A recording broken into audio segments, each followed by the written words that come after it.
Trick-or-treating's the most disturbing crimes. Welcome back to the Papa Meat channel. How you doing? How you doing? Come on and sit on down because today we're talking about trick-or-treating. Halloween used to be a fun time when you were younger. You used to walk around with your friends, you used to get dressed up, go to school, everyone was dressed up in creepy costumes, and people would compliment your costume, you'd feel like a big man. Walk around with your friends afterwards, go get candies and reminisce. Dude, I always thought trick-or-treating was fun, but I stopped trick-or-treating when I was young, and Halloween costumes were never really creative when I went trick-or-treating because I was around during the morph suits. Do y'all remember the morph suits where it was literally just a full black costume or full green or full gray? Like, I was around when this was like the when just going as like green, black, blue, gray, and everybody would just pick a color and then show up as that suit. All the spooky things that happen during this time of year. But it seems kind of dead, doesn't it? I feel like the last couple of years, there's just no trick-or-treaters at all. It feels like a dead meme. Trick-or-treating is a thing of the past. And sure, you have trunk-or-treating, but goddamn, that doesn't count for anything. Yeah, trunk-or-treating's like the big thing now, but I just think that's cringe, dude. Because now, like, it has to be, like, a planned event by the city to just give out candy rather than it being, like, a tradition. If I'm gonna go walk around a parking lot for a bit on people's trunks. That. So today I wanted to talk about what the hell happened to trick-or-treating, right? What was some of the causes of trick? Yeah, what happened to walking up to a house that looked that looked like they weren't doing trick-or-treat and all of their lights were off, and you knocked on their door and went, trick-or-treat, and then an old man would stumble out with a bowl of grandpa candy and just be like, oh, look at you, Mario and Luigi. Here you go. Get out of here. Shut the door. Trick-or-treating's demise. And no, I'm not going to talk about kids having cell phones and else probably. Well, we might touch on that a little bit, but some people say it was the economy collapse in 2008. Really? People are going to stop eating Tootsie Rolls and dressing up as a goddamn... It was not the economy collapse in 2008. I went trick-or-treating till I was like 10, and that shit was still packed. Werewolf because their mom and dad can't pay for a house? Doubtful. Doubtful. I think it's because of parents are too afraid to send their kids out into this crazy, crazy world. And hell, I think even kids are too afraid to go out into this crazy, crazy world. There's a lot of stories, a lot of crazy things seem to happen during this time of year. And a lot of dangerous things seem to happen as well. Let's go down the dark rabbit hole of the dangers of trick-or-treating. Today's video is sponsored by... I mean, but what kids are going trick-or-treating alone? Like, most people are going trick-or-treating in a big group or with your parents. So I don't think it's... Yeah, somebody said parents just be lazy. Literally. The parents just don't want to do it. I don't think it's a lack of, like, kids wanting to not go trick-or-treating. I think it's the parents. I will say I think people go trick-or-treating less and less in terms of how long you go, right? Like, when did you guys stop trick-or-treating? If you stopped trick-or-treating. Like, I stopped when I was 10. I feel like my parents stopped trick-or-treating when they were, like, 16. I feel like you stop going at a younger age. Like, most people stop in, like, middle of middle school. Like, is when you kind of stop going. It starts off a lot with, you know, people getting candy, right? Knock on a door, trick or treat, and then usually you're giving candy. But sometimes there has been reports of people getting dangerous things inside of candy or I always think that's fake. When people go, there's a razor blade in my Snickers bar. How does your dumbass eat that? I don't, like, even if you're like 5 years old, it's obviously tampered with. If you, I genuinely think that's like a myth. How do you get a razor blade in your fucking candy? And on top of that, like, it might cut your mouth if you bite into it. You're not going to swallow a fucking razor blade. You know how big a fucking razor blade is? Like, they're not massive, but they're like, it's a fucking semi-thin, sharp metal sheet. It's hard to track down. Because of this, people are convinced that most of these stories are just fear-mongering, right? There's a lot of stories out there, but not a lot of proof. And I think there's like one-off scenarios where some crazy shit happens. Most of the time where they're like, oh, it's a common occurrence for somebody to put a razor blade or poison in your Skittles. Like, no. That's just, the odds that happens are extremely unlikely. And a lot of people use this as ways to basically diminish, maybe even slander the name of Halloween. But these instances can be real. Much like The worst shit I ever got on Halloween was fucking pencils, man. There was a time I got an apple, or I would get popcorn or fucking hot chocolate. The worst thing I ever got was fucking pencils, dude. That or grandma candy. In 2019, Jason Rax from Waterbury, Connecticut, was arrested on Halloween night for tampering with children's Halloween candy. All right, that's a He put razor blades in the kids' candy. bad charge to have already. You're already on the list if you're tampering with Halloween candy like that. Several Waterbury... And the second they got it, they probably knew, right? He goes, they go trick or treat, and then this guy goes, trick or treat, have a nice Halloween. And it's like just an obviously smushed open Twix bar with a fucking fat razor blade just wedged in the middle of it because this guy's a fucking dumbass. And they went, okay, well, this is you trying to kill me. Children's Halloween baskets. It was noted that the razor blades were loose and not found inside the candy themselves. So he just dropped razor blades in your bag.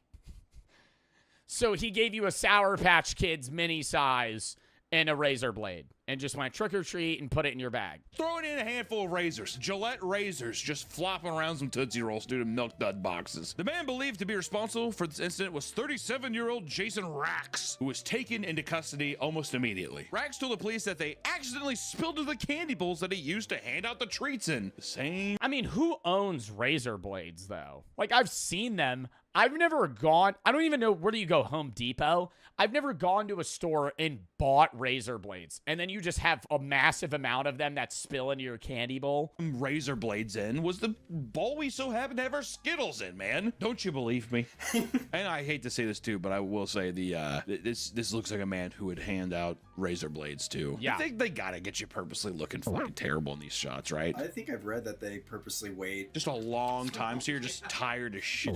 Yeah. When questioned, Rax could not explain how the blades got to the children's baskets without being noticed. In what world could he, like, accidentally not stab the shit out of his hand by being like, oh my god, wait, there's razor blades in here. There's no way he can fumble around. Here you go, kids. Wait, what is that shiny metallic object that I just put into that kid's basket? I don't know.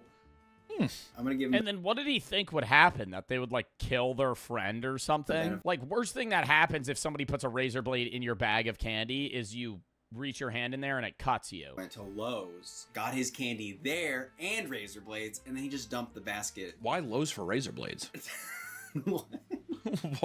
Why Lowe's is your example? If anything, I thought you'd say he went to Walmart, he picked up all his fun-sized family bag of candies. He's like, I'm gonna give out candies this year. Usually I don't. I'm going to this year. I gotta clean up, I gotta shave. Picked up a bunch of razor blades. You know, whenever you get home, you have your bags of groceries on your counters, and then you're handling your, you know, it's all your goodies. Oh, and he did one of those things where the bag wouldn't open right and went, and it just fucking scattered razor blades everywhere, and 15 of them landed in his fucking candy bowl.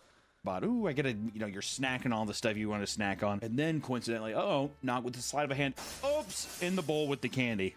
That's probably what happened. He was ultimately charged with the risk of injury to a minor, reckless endangerment, and interfering with a police officer. His bond was set to $250,000. Luckily, no children were injured through the whole ordeal. Thank God. Which, there are many reported instances of sharp metal objects being sneakily hidden inside candy wrappers and handed out to kids, which is a sentence that I never thought I would say, and I didn't think that it was that common, but apparently it is. And in one Is case, it really, an though? 11-year-old was Metal object in Reese's peanut butter cup sends 11-year-old to hospital. Bro, what he fucking ate it? sent to the hospital after eating a foreign metal object hidden inside a Reese's peanut butter cup. If I had a nickel. If I had a dime every time that happened to me, dude. She was rushed to the hospital soon after to have it surgically removed. I don't understand. How are you eating it whole? Chat, when you eat a fucking Reese's peanut butter cup, you chew it, right? And the second my teeth hit something hard, I'm going, what the fuck? And I'm spitting all of it out. You just go, oh, that's it. Swallow it. Did you eat the fucking Reese's Putt in one fucking gulp? Goddamn, dude. That's what I'm saying. Bite into it. Didn't even chew it. Yeah, she's like, she's like, You swallowed it with a pill. Took it like it was like a morning Claritin. I hate chewing chocolate. It happened again in 2021. Oh my God. You see, like you would have, that could like stab the fuck out of your tongue. But, like, you would bite into that and be like, that's a needle. It was reported that a sewing needle was found crammed inside of a Kit Kat bar, and another in a pack of Sour Patch Kids. Were they skewered? They skewered it in, and the picture of that is that is crazy. People were so worried that a local community hospital offered to provide x-rays of any candy distributed to trick-or-treaters using a X-rays. I'm throwing out the candy. If I have a bag of candy and one of them has a razor blade in it, I'm just chucking the candy. Okay? I don't need to go to my local doctor's office or hospital and be like, hey, can you scan my candy for me? portable x-ray machine. Ohio police called it truly disturbing. Yeah! Look at that Kit Kat! My God, what kind of psychopath? Yeah. Listen, dude, I get not liking kids, right? Kids are fucking annoying. To put a needle inside a Kit Kat? Eat it. To be that mentally fucking disturbed, then to also be like, have fun out there tonight. And as they're walking away, they turn around, they're just like, you know what I mean? Fucking psychopaths. Offering free x-rays for the bad stuff in candies has been pretty notable and was even pretty big in the 80s. In the past, 50 to 100 children have visited the hospital for free service, and hospitals say they are pleased to offer safety checkups. And even last year, dude, in the fucking 80s, people did that? 2023, Wisconsin parents discovered that their child's Halloween candy. A nail found in child's Tootsie Roll. Chat, if you have a Tootsie Roll that looks like that, though, are you even eating it? That crumpled and fucking mangled. And included a Tootsie Roll with a nail in it. Isn't that fun? Yeah, I could see it like breaking your tooth because you bite down on metal. The parents posted an image to Facebook to alert other parents, showing that she already been injured upon finding it. Dude, we can't show the whole bloody ass thumb. There's the nail. With all these stories about sharp objects being put inside candy, the culprit seems to never be found. It might lead you to be skeptical, but it's still terrifying. Well, yeah, because if you don't immediately find them, it's hard to know because you went to fucking 50 homes. How many homes would you guys go to trick-or-treating? 50 houses? 100 houses? Not 100, 50 homes. I was going to say, what, you're going to set up a shot of like, I mean, also my fucking nails are, I don't even know if we're going to release the pumpkin spice thing. There's been a couple videos, all right? They're gel. I can't peel them off. They're fucking gel. It hurt. It burned. I had to put my hand inside this purple illuminated box, and it was scolding. I was like, ow. And she was just like, just wait a second, it'll go away. And I was like, I put it back in, and yeah, these motherfuckers are not coming off. And I felt really stupid because I was like, so tonight, how do I get these off? She said, tonight? I said, yeah, kind of. Tonight, those are now medically implanted into your body. Those are going to be on you for the rest of your life. Can I peel these off tonight? And she's like, oh, these are supposed to be on for 3 weeks. And I said, So that's the whole thing. I was going to do it. Doesn't matter. But yeah, staging it in front of also all your aesthetic candy and shit too. Come on, man. That shit seems set up. Even the way that the nail's poking out. Come on, dude. How did she stab herself? The nail's pointing down and it stabbed her thumb. I mean, it's still protruding out of the wrapper. You could still fucking poke your thumb, Nick. How did she do that? The paper's there protecting the nail. What the hell? But in 2014, an Ohio mother checked her son's candy to find 4 boxes of Milk Duds, each filled with 22 caliber bullets. That's insane. Well, it is insane. I'll tell you why. Yo, that is actually fucking nuts. Why? Because Milk Duds are my favorite candy. All right, and that's expensive. What bullets? With 22 caliber bullets. 22 caliber bullets. How expensive are 22 caliber bullets? 500 is $136. So if he's putting 4 in each, bro, that's more expensive than just regular candy. Well, it is insane. I'll tell you why. Because Milk Duds are my favorite candy. All right, and everyone gets mad at me when I say that. Does it take 7 years to Milk Duds are good? Yeah, they just get stuck in your teeth. Chew one Milk Dud? Yeah, dude. But guess what? That's what makes it so. I don't even know what my favorite candy would be. Good. It's to work through it to enjoy. No pain, no gain, as they say, right? Also, just want to say, finding 22 caliber bullets inside the Milk Dud box, that's wrong. Okay?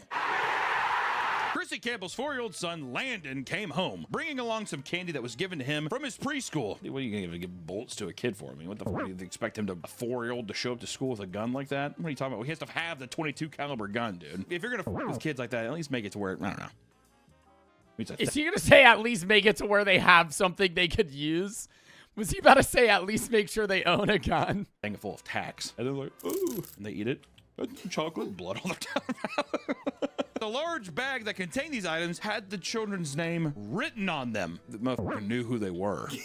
All right, that's a little. I'm not gonna lie, that's actually legitimately pretty creepy. And how did they not get caught? Yeah, what the hell? Nobody at the preschool would comment on the matter, and the Peebles Police Department began an investigation. They also planned to work with the prosecutor's office to determine what charges would apply. There appears to be no update as to whether or not the culprit was found. But how? How many kids are in the class? It's like, just bring all the parents in and be like, hello? Which one? It's like one guy with like, he's like super tall and he's like a giant like trench coat. He's like, which one of you did this? It's the guy with like loading a gun in the back. We gotta protect our... He has a fucking 12 gauge just in his trench coat. They're not taking me out of here. I'm not leaving this place alive. Kids. George, your child died drowning 6 months ago. What are you doing here? Just miss her.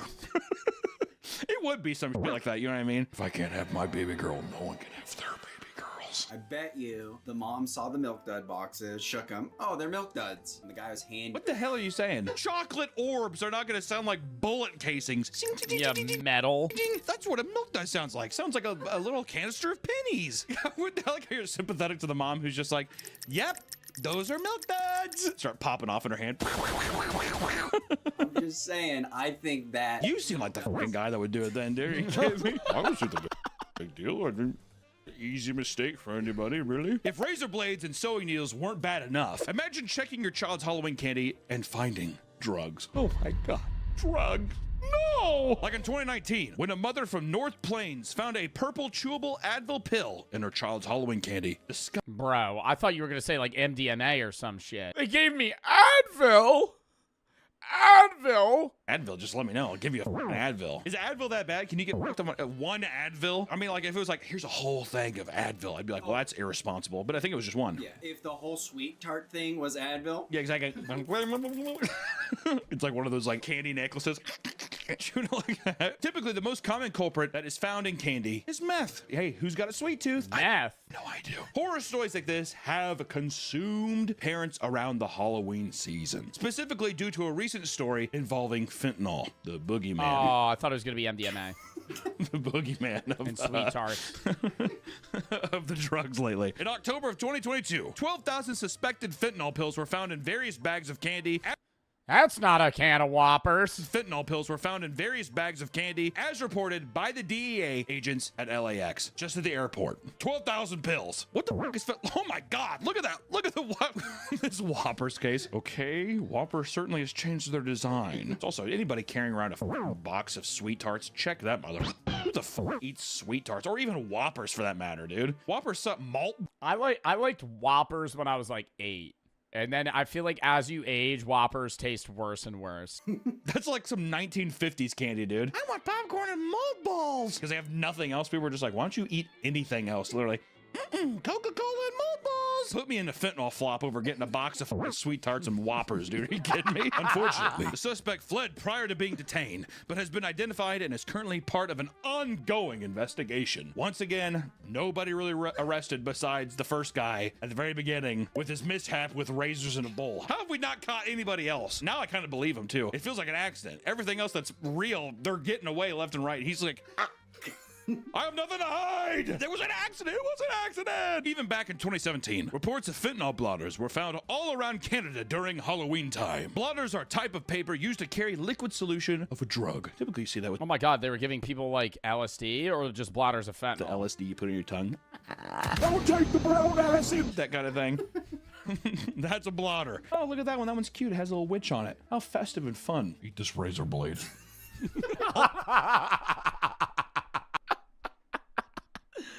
The kid walks up. He's like, what are you? I'm the Hulk. Ugh. Eat this razor blade. Although many believe the spread of fentanyl in Halloween candy is widely overblown, it still seems to have most parents terrified. That one's believable because a lot of these are like, oh, why would someone hand out weed brownies or whatever when fentanyl's so cheap? What is fentanyl? Is it like a muscle relaxer kind of thing or no? It's manufactured in China. Chinese and their opioids, opioids, huh? Those motherfuckers love those opioids. Opioids. I keep wanting to say opioids. The Chinese love their old boys, huh? One of the most famous stories that started the tampered candy panic. This laxative-obsessed dentist almost ruined Halloween. Nah, that is really comical, though. Okay, it's fucked up, but is it funny to give a bunch of kids that are eating a shitload of candy just laxatives? Occurred in 1959 when Dr. William Shine pranked his entire neighborhood on Halloween night. What does a prank in 1959 look like, huh? I'm gonna prank everyone. Everyone. Dr. Shine, could you let us go home now? He just like smiles at him. The mad dentist handed out 450 candy-coated laxatives to the local trick-or-treaters. They're all going to poop. I mean, wouldn't that be fucking yeah, but it was so old that it was probably a lot of homemade candy. Nowadays, if it was like homemade candy, no parents would accept that. They would just be like, throw that shit in the trash. Themselves, then they will know my wrath. It was reported that 30 kids fell violently ill. In the end, they recovered, but likely had their holiday ruined. It feels like it's a dentist being like, see, candy's bad for you. Let me look at your beautiful teeth.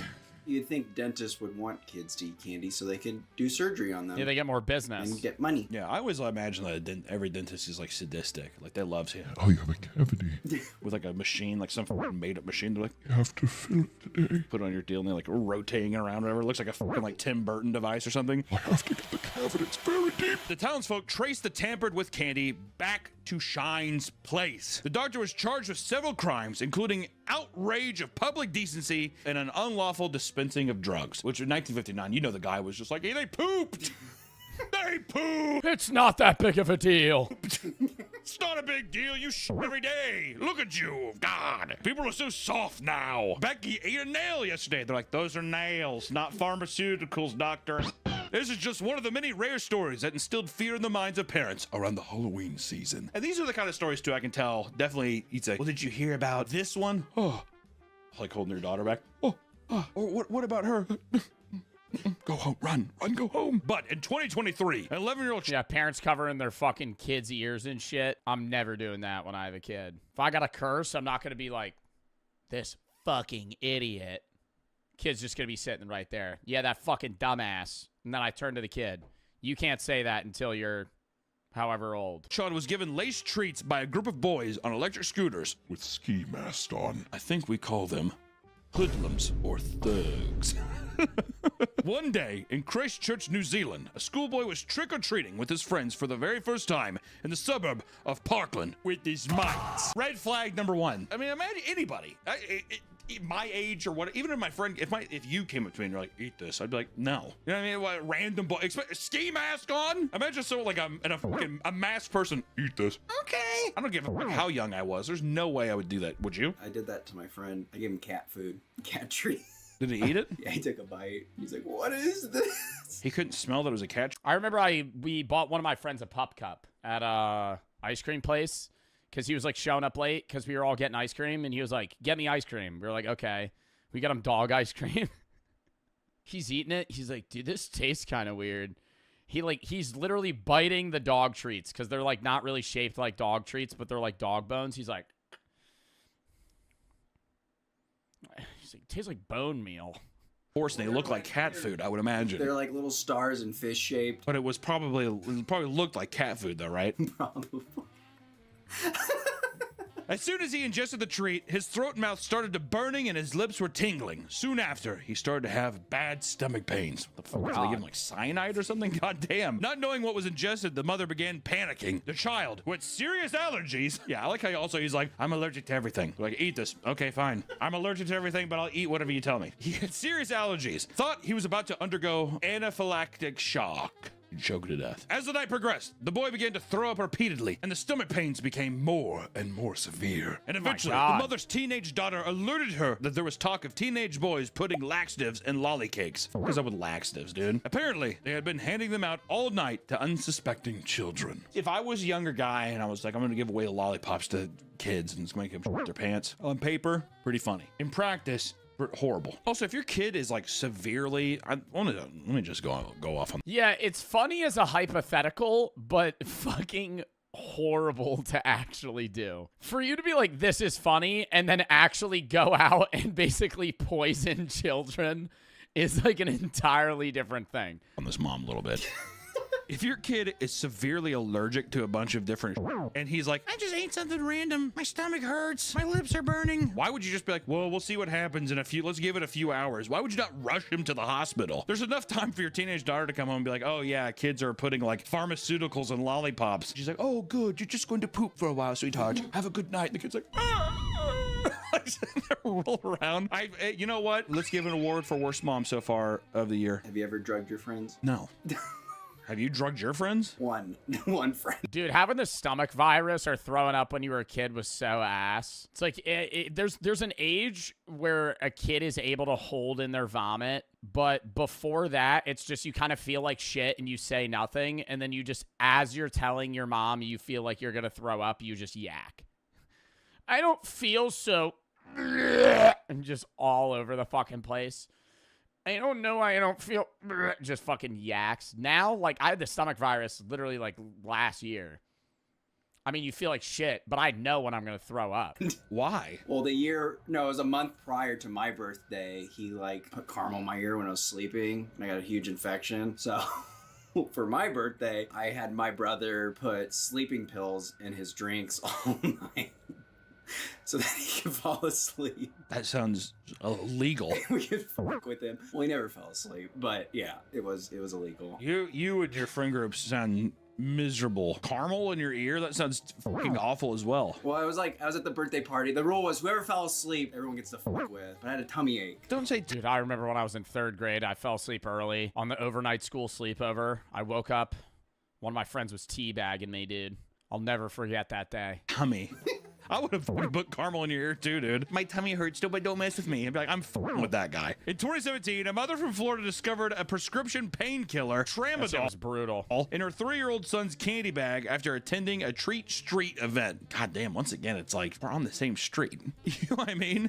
Which one of you put fucking tramadol in my son's Tootsie Roll wrapper? The Riverview Chamber of Commerce claims that after 29 years of running the event, this has never happened that we know of, right? They believe that it was merely an accident rather than a malicious or intentional act. It's a painkiller. It's probably over the counter. Just Oh, I'm sorry, he's gonna feel good for a while. They bring in some like weird gossiping shit. You know what I mean? We hear you yelling at your husband, Teresa, so he probably needs it. In 2023, a prescription drug, clonazepam pill, was found in their child's Halloween candy. Clonazepam is used to treat panic or anxiety attacks. It was found on a But, like, why are they handing that out? Like, what would that do if like, a kid took that? plastic bag decorated with candy corn. Quote, along with various pieces of mixed candy. it's just loose candy. It's just loose, unwrapped candy and a candy corn bag. Halloween is here. Once again, no culprit was found. But of course, why not? But the Sireville Police Department made a statement on Facebook warning people to examine their children's candy. If you're not Dude, if you get candy in a Ziploc bag, why the fuck would you eat that? not doing that already, what the fuck? You know what I mean? Come on. I don't think my mom ever, I don't think he ever did. I remember one time I think I took out like what was those hard candies that had the fucking strawberry wrapper? Oh, I know what you're talking about. Oh, those are the grandma candies, dude. You know what I mean? Those hard candies? I unwrapped one of them. There was like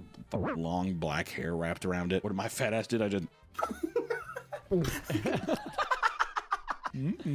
Still ate it. Sick for 3 days afterwards. Oh, too much sugar. Not realizing I probably just ate like pubic hair or something like that. In the year 2000, Stony Patch Kids? Yo, that'd be fucked up. crammed with bags of marijuana. On Halloween night, at least 9 Snicker bars were filled with marijuana and passed out to unknowing trick-or-treaters in Hercules. The police had a few leads to follow, but ultimately were not able to find the source. How is it possible that just no one is found? No one comes forward. Every time. The next one where if they don't find the next one, I'm rage quitting. In 2018, 2 parents were sent to the hospital after eating meth-laced Halloween candy. God damn. Why were they eating the Halloween candy?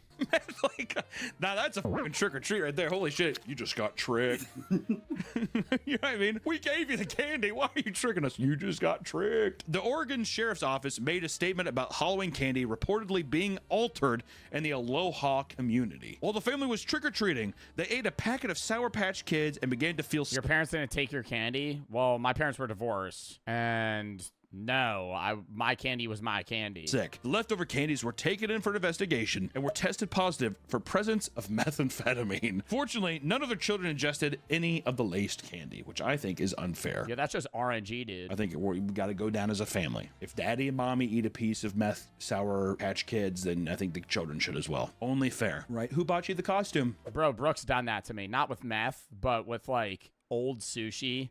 She'll eat a piece and she'll be like, do you think I'm going to be okay? And I'm like, I don't know. Yeah, probably. She'll be like, eat one. Like, the fuck you mean eat one? She's like, eat one. No. She's like, well, then I'm going to not be okay. I'm like, well, that's not what it means. But what do you want to fucking take me? What, the captain got to go down with the fucking ship? Why do I got to eat one too? Daddy and mommy did. A police sheriff in 2022 shared his story of being forced to eat LSD-laced candy when he was a young child. On Halloween Day, a 6-year-old Andrew Brunson attended a trick-or-treat fair to play games and go on rides. While there, he encountered a bizarre adult that repeatedly insisted he eat a piece of candy he had in his hand. Like he was feeding a fucking horse, dude. It's just right there. Eat it. You're hungry, aren't you? He went so far as to open it up himself and put it in his mouth. Being a child, he ate the candy without giving it much thought. He's like, I wonder how a kid would react on acid, dude. That would probably be horrible. Brunson ended up in the hospital after his mother saw him unconscious on the ground. Oh my God. Today, your kid's just laying down in a bush. the police sheriff urges parents to be aware of where their kids are on Halloween and to walk in the neighborhoods during the daytime. POV, someone's giving you candy and they're like, and then it's just black. And you wake up and you're like, That's horrifying. it's absolutely horrifying. That's so fucked up. It was Halloween, 1964, when 13-year-old Elsie Drucker and her 15-year-old sister Irene were almost killed from ingesting arsenic hidden inside of Halloween candy. While sorting through the Halloween Dude, I did not know this many people drug fucking candy. 2 ant buttons were discovered. These are tools used to kill insects and pesticides, all that kind of shit, right? The community was alerted of this, leading to 19 more ant buttons to be discovered in other houses in the neighborhood. With the help of the 2 children, the police were able to trace the toxic treats to the home of a 47-year-old housewife named Helen Feel. Finally, we get justice of all these motherfuckers, dude. Finally, we get a face. Especially a 47-year-old housewife named Helen Feel, but didn't have anything better And what to did do. she just want to kill children? I don't got any more ants, you take them. She was charged with child endangerment and held the risk of facing prison time. As you probably should, dude. What the fuck? Yeah. Wait, so I'm really gonna go to the big house for this one? Yeah. According to Feel's husband, the whole thing was a joke. What a hoot and a holler. Helen, however, had a strange motive behind her actions. She told the courtroom that she, quote, didn't mean it maliciously and intentionally handed out the poisonous treats to people who should have already aged out of the activity. Oh my God. So it was like if you were too old, she was like, I'm giving you arsenic. Gave it to other people who I thought were too old trick-or-treating. What? As it turned out, Helen You're wasting my money on candy. handing out dog biscuits and steel wool as well. Hilariously enough, Helen's husband spent Halloween night trick-or-treating with her teenage sons, who were likely older than the people she divvied out the poison to. Field was forced to undergo 60 days in a psychiatric hospital as a result of her heinous actions. Throw her in the loony bin. Yeah, exactly. They were ant buttons! Helen pleaded guilty in the middle of her trial, but her case was ultimately suspended and was chalked up to a mere stupidity rather than genuine malice, which is so this is like 1960s justice. She's a crazy broad. Not again. All right, Helen. He's like, you know, like all spazzed out and Harold. She's like, no problem, Your Honor. Judge Thomas M. Stark said, I don't understand why she had done such a stupid thing as this, but I feel incarceration is not the answer. What a man of the people. A political beacon of justice. But one of the most tragic instances of Halloween laced candy was that of Ronald O'Brien, dubbed the man who killed Halloween. It was a rainy Halloween night. Damn, he actually killed his kid? What the fuck? In 1974, Ronald O'Brien went out trick-or-treating with his children near his home in Deer Park suburb of Houston. They joined the Bates family as their 2 kids traveled as a group. Nice family out, nice Halloween night. right? The rain had poured so intensely that the night had to end early. Before bed, Timothy requested a treat, to which O'Brien recommended the pixie sticks, even going so far as to help pour the candy Oh, I feel like I've heard into this. his son's mouth. Within 90 minutes, Timothy was pronounced dead. His daughter Elizabeth had also chosen the pixie sticks, but she survived because she was unable to open the pixie sticks. As it turns out, both Timothy and Elizabeth's candy had been poisoned. According to investigators, O'Brien filled the top 2 inches of pixie sticks with granules of potassium cyanide. What a fucking monster. Especially to think that the guy was just like, all right, open up. Ooh, big Halloween night. Yeah, never caving check on from your that. sister. Parents across Texas began to freak out over the possibility that their children would be poisoned as well. And in response, they threw away all Halloween candies that were collected. Hence I O'Brien's mean, that makes sense, though. nickname, the man who killed Halloween. Shockingly, there were more than just 2 laced pixie sticks. In fact, 5 other children were given the same candy from Ronald. Ronald was tasked with locating the other pixie Oh, so he didn't only poison his own kids. He wanted to just kill people. sticks, but there was no way to find the exact whereabouts of where those pixie sticks were at. The police turned their attention to O'Brien after finding out that he had taken out $30,000 in life insurance policies for both his children. Wow. It's so stupid. And It's then murdered his own kids. so suspicious. You know, just what's your highest you can go? Trying to 30,000. make money. Yeah, both of them. I was planning on keeping one of them, but with the amount, sure, fine. I'll settle with 30. You know what's crazy? Nowadays, it costs about like $20,000 just to give birth to a child in the hospital. You're not even making that much money now. It also costs $76,000 for a truck. Prices sure have skyrocketed, haven't they, Nick? Not only was he trying to profit off the deaths of his children, he was willing to involve other innocent kids in an attempt to make the crime appear random. In fact, Wow. his own insurance agent admitted that Ronald called him within hours of Timothy's death to begin processing the claim. How f***ed up is that? Hey, man, you want to go ahead and run those numbers? They're gone. They're long gone. That's horrible. Yeah. Yeah, that's sketchy in itself. You just immediately reaching out to the insurance company. Run it. On June 3rd, O'Brien was sentenced to death via electric chair. He was executed on March 31st, 1984. Wow, maintained he his got innocence fucking all the way to the end, executed. stating, quote, "Because I have no guilt, I've really got nothing to worry about." What a man, Ronald. What a man. One of my favorite crazy Halloween incidents and he never when felt I was bad a kid, it for didn't it. have to do with necessarily drugs or anything, but there was one time I saw these kids go up to a house. They asked, trick or treat. The guy was like, "Leave me alone," because the whole indicator too is if somebody is doing trick or treating, Yeah, their if their lights on. are So off. you can go, if their lights are off, it means no one's home. His lights were on, and the kids were like, "Trick or treat," and he's like, "I'm not fucking doing it here." And they're like, "Well, why are your lights on?" He went over to his, like, there's a little garden bed next to him, and he gave like a handful of rocks and put it in their bags, and he's like, "There you go, now fuck off." And the kids immediately went, took the rocks out, and just like pelted the windows out of his car. No He came out, fucking "What the fuck?" way. He turned his light off after that, though. That was the one I mean, those kids or the kids' parents would be, liable for fucking paying for that, though. big one. I kept my rock. You did? Yeah, I got a rock from him. Halloween is supposed to be this joyous time for children, and me personally now, I loved trick-or-treating back then, but now it's just a time, it's an excuse to just get in the spirit of watching crazy-ass fun movies and having this kind of weird decor, feeling this loom. Yeah, I feel like now it's more so, like, as you age out of trick-or-treating and, like, oh, we're going to get candy, it's more so just, like, the vibe of Halloween. Like, rewatching slasher films and fucking, dressing up at a costume party. Kind of spooky vibe. And it's a shame nowadays that it's like I look around, you don't see any of that kind of camaraderie with kids anymore, or Yeah. even maybe one day me having another child, especially the one after the fire. I'd like to take my kid out trick-or-treating, experience the things that I used to experience when I was a kid. That's a Yeah, I wonder if that'll still exist. I think that's the point he's making. Like 30, 40 years from now, if people are still going to be trick-or-treating at all, I feel like it's just kind of dwindling. That was a W video.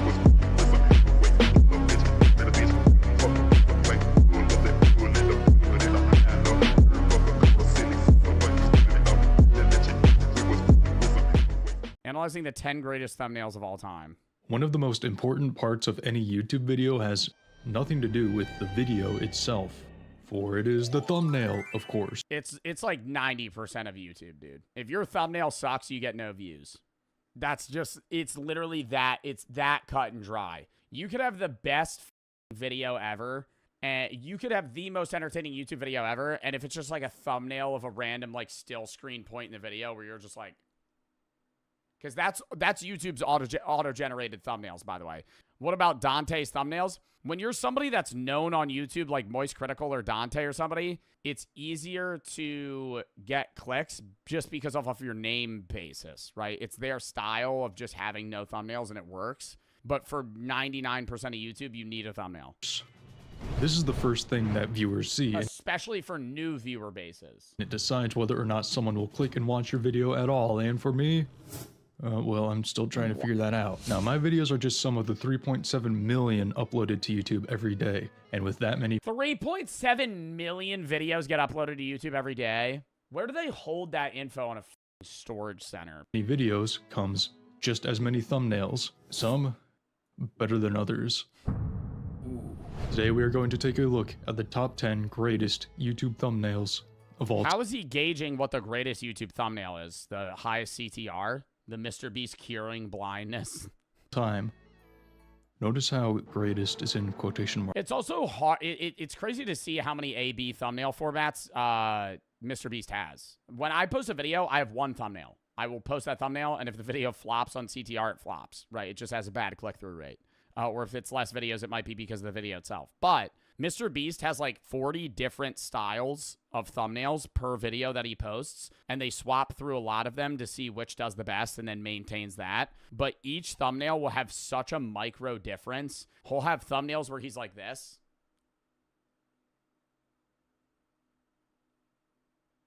Like different angles of the face. Something so simple of a change that you would think has nothing to do with whether or not the video is going to get clicked on, but it's like his team goes into like the genuine psychology of people and what makes them want to click something. Marks there, that's important, don't forget about that. And we're going to take these videos and put them into what I am dubbing the YouTube Thumbnail Hall of Fame. I wonder if I'm going to recognize half of these. The Logan Paul video, the Mr. Beast blind video. What else would be in like number one, like some Smosh video maybe? In ranking these thumbnails, I don't think any one is more important or culturally significant than another. So instead, we're going to be ranking videos in terms of absurdity. And as we analyzed, keep a lookout for, you know, the classic signs of great thumbnails. Red arrows, red circles, the shocked face. You need the red arrow, you need the red circle, you need high blocky white text, and you just got to be like, any horror fucking thumbnail that I have to make. Never in my life has that been my reaction to something, but that's the thumbnail you have to do. Because I can't just be like, you can't be like, because that's not clickable. You got to be like somebody showed you the most appalling thing you've ever seen in your entire life. Face like this one, saturated colors, Dislocate your jaw. Beast anywhere in the thumbnail. If the thumbnail is just a straight up lie, you know what to look for. So without further ado, let's begin at number 10. Castlevania 2 Simon's Quest by Cinemassacre, aka Angry Video Game Nerd. So why is Show me the fucking thumbnail. Oh. This thumbnail on the list? You probably... This is probably the start of pissed off aggressive face, half and half. It's a half and half thumbnail. Reaction, guy that's in the video, and then what he's doing. Saying it seems pretty simple and lacks any of the sins of absurdity you mentioned a few seconds ago. Well, to that I say, put a sock in it and be patient, because this is number 10 for a reason. In fact, this thumbnail's significance doesn't reveal itself until you learn the date this video was published. 18 years ago? This is a bad thumbnail in today's standards, but this is the greatest thumbnail of all time in what? 2007? This is older than some of the people in the chat. And he clickbaited the fuck out of this. This is a great thumbnail for before 2010, bro. I was 5. Yes, although this is a bit debated, this thumbnail... Title sucks. Castlevania 2 Simon's Quest NES-Angry Video Gamer Nerd, in parentheses, AVGN. Although this is a bit debated, this thumbnail is generally accepted to be the first custom thumbnail ever uploaded to YouTube. Before this, oh really? It used to just be the fucking YouTube grab. In the earliest stages of YouTube, all videos uploaded to the platform were given automatically generated thumbnails that were just a random frame. Wow, and they haven't improved it since. YouTube has had the same thumbnail selection system for the last 20 years. From the whole video. The YouTube machine would just pick it out and you'd have to deal with what you got. The Cinemassacre YouTube channel itself is historically significant, as its owner, James Rolfe, is probably the only internet content creator to have a career spanning over 20 years. He started in 2004, a whole year before YouTube was created, and he still gets enough views to— Where the fuck did he post videos? The fucking World Wide Web? What was he just uploading to Google? What the fuck? Where did he post videos before YouTube? What website? Forums? Like random forums? Started in 2004, a whole year before YouTube was created, and he still gets enough views today to supply a steady income. Well, steady income? He's getting 1 million views! What do you mean? Unless his videos are getting demonetized, which, considering the content, isn't unlikely. Okay, what? I thought he reviewed video games. Why are we pooping on a fucking Easter bunny? What is that video? What is that video about? Ass! Number 9. Greatest Freakout Ever by Waffle Pone. Now here's an example of one of YouTube's— Oh my god, where he starts shoving the remote up his ass? Yeah, I've seen this video. I remember appalled watching this video when I was like 7.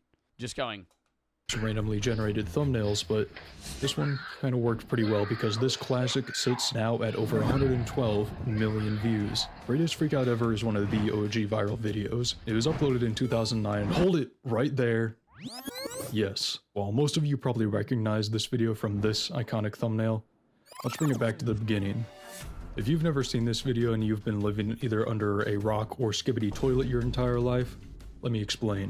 This video involves 2 brothers. I'll let the one filming explain. Okay, my mom just canceled my brother's World of Warcraft account, and he is freaking out. Hoping to catch his brother's reaction to his WoW account's termination, he sets up the hidden camera here and lets it roll through this iconic— I always wondered if this video was staged. It has to be. But I feel like staged content wasn't really a thing that long ago. display. Some pivotal moments of action include the transformation magic trick under the comforter, the scene entering the closet and leaving the closet, Oh god, I don't know if you could show the last one. the TV remote violation, and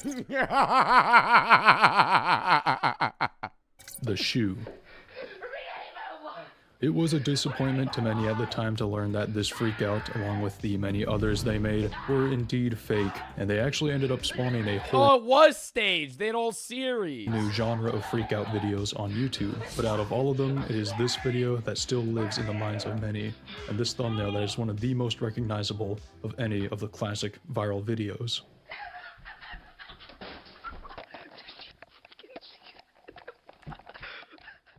Number 8. Rip Scotty Kilmer. Now, picking just one Scotty Kilmer thumbnail is tough since he has over 6,800 videos. Wow, that's such a good dude. Even 5 years ago, people were really good at thumbnails in their time. That sounds fucking stupid. People were creative in their own way in early YouTube, even like pre-2020 YouTube. Now, even my thumbnails, dude, it's just a format that you have to do. If you don't, because somebody sets a standard in a given way, everybody has to match that standard or their video doesn't get clicked because it doesn't look as good. So either you match what everybody else is doing or you don't. And most of his thumbnails are kind of similar. Here's a few of them.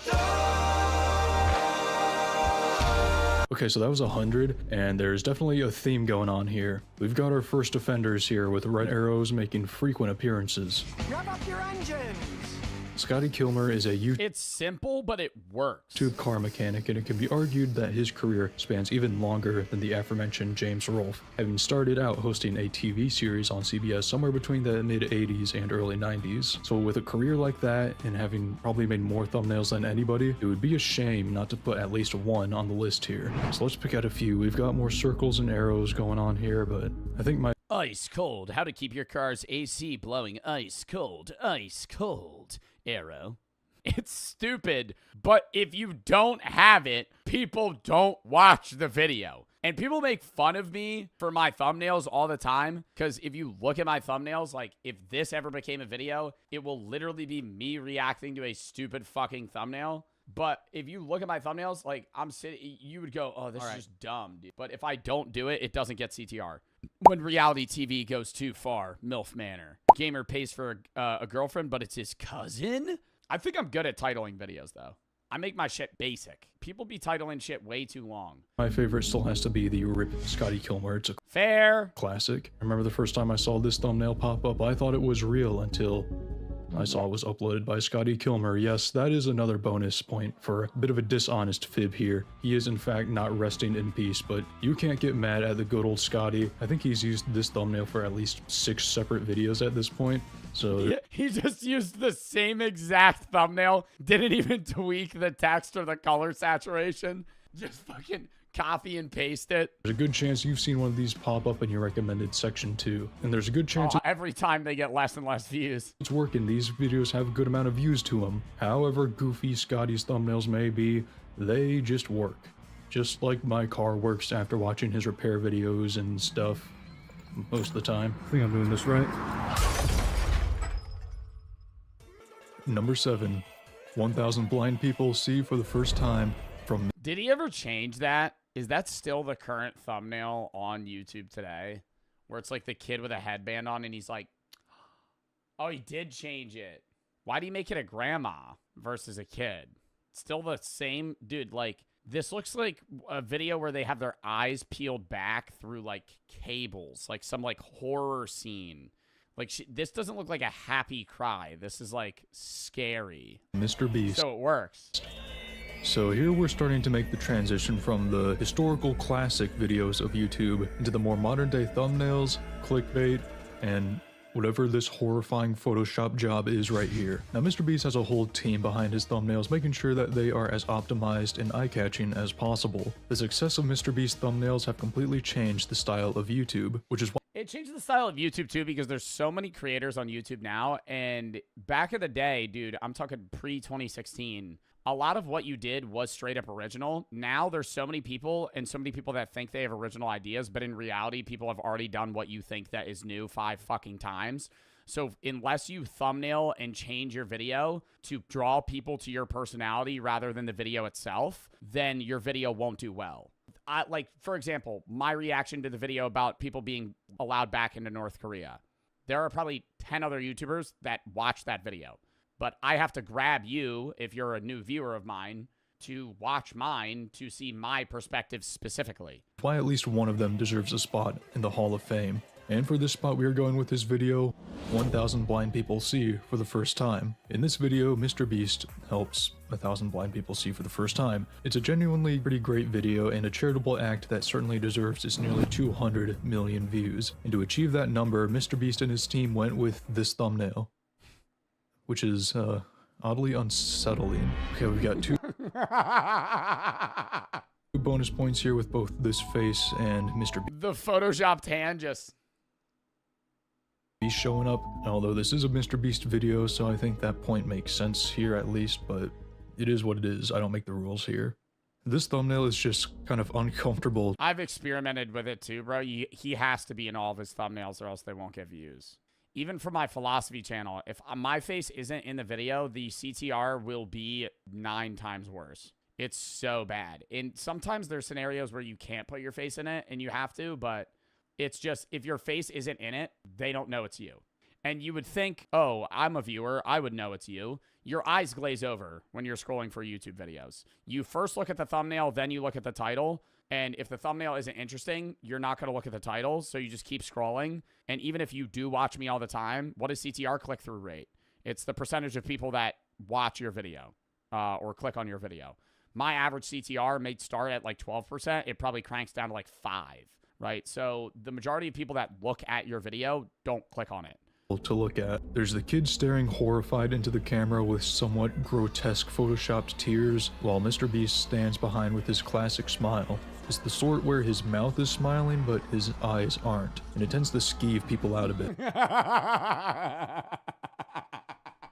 Oh my god, that's what it is. I literally never understood why I thought that the Mr. Beast smile sometimes like didn't look real. It honestly might just, I think that is a photoshopped image of him smiling. I think the original image of Mr. Beast here is probably just like a straight on like, and they just Photoshop it to whatever they need it to look like. It's the sort where his mouth is smiling, but his eyes aren't, and it tends to skeeve people out a bit. After a while, his team ended up changing the thumbnail to this, which is so much worse. It's so much worse. I would rather the first one. It's not even, okay, Mr. Beast looks better in this one. I still think now they have his eyes too wide. It's like he's like staring through you, but the grandma looks like scared. I guess it's supposed to be better. Number 6. Oh my god, how is that only number 7? I think that's the best thumbnail ever. Spent 100 hours in the world's poorest country by Phidias. Oh. Now we're rolling deep. Ooh. Oh god. With the premium grade thumbnails here. If this were an iceberg video, we'd be reaching the deeper depths of depravity. This video was uploaded by Phidias in 2022, and it features Phidias himself traveling the African nation of Burundi. The goal of this video is a pretty noble cause, as Phidias aims to show that this developing African nation is perhaps not as hostile and poor as the media leads us to believe. It is a nation of real people, with real aspirations and real struggles, and in today's world, the biggest struggle of all. Influencers.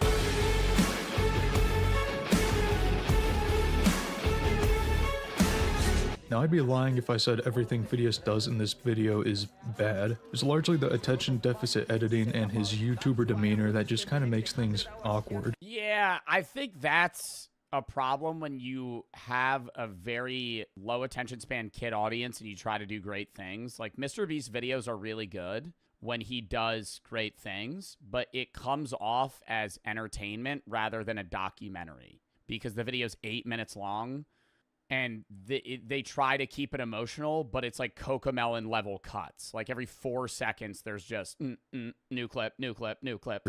Although because he's trying to keep viewer retention. There's a pretty funny moment in the video where he takes out his smartphone and explains it to a whole class as if it were a sort of alien brand new technology. Meanwhile, this teacher in the background is just confused. This video is a classic instance of an influencer going to a poor country to do a noble cause, but with a poor execution. And I think the original thumbnail is the best This thumbnail just... snapshot of this concept you could possibly ask for. But alas, just like the Mr. Beast video, this thumbnail was also eventually changed. That's just not good. I mean, it comes off disingenuous. It's just like he has just a bunch of African children around him, and he's like, I'm in Africa! Like one of those. Last, just like the Mr. Beast video, this thumbnail was also eventually changed to a slightly less radical. That looks less bad. He also just looks fucking photoshopped. What is this image? Like, it looks like they just PNG pasted his head here. One. And a fun fact before we move on, along with YouTube, like, if you're gonna do one of these, I've spent 100 hours in the world's poorest country, just get a raw picture and upload it, you know? In that, when you're there, yeah, fine, take a picture with the kids. But, like, just do a genuine, like, hey, I'm here, and have your face the center of focus, and then just upload that. Phidias has also been a member of the European Parliament for Cyprus since 2024. What in the world is going on over there? Number 5, punching babies in public by You don't even need a thumbnail for a title like that. You could get, if that's the title of your video, I've never seen this, but if that's the title of your video, punching babies in public, that's getting clicks. We outside. This thumbnail and the fucking emo, and there's just a big, oh my god. rocks, and the comments section definitely agrees here. We're taking a trip to the ratchet realm of YouTube with a classic Walmart prank video. The title here is pretty self-explanatory. The video follows these two pranksters as they stroll around Walmart with a baby carriage. And when the baby won't stop crying, they decide to take action.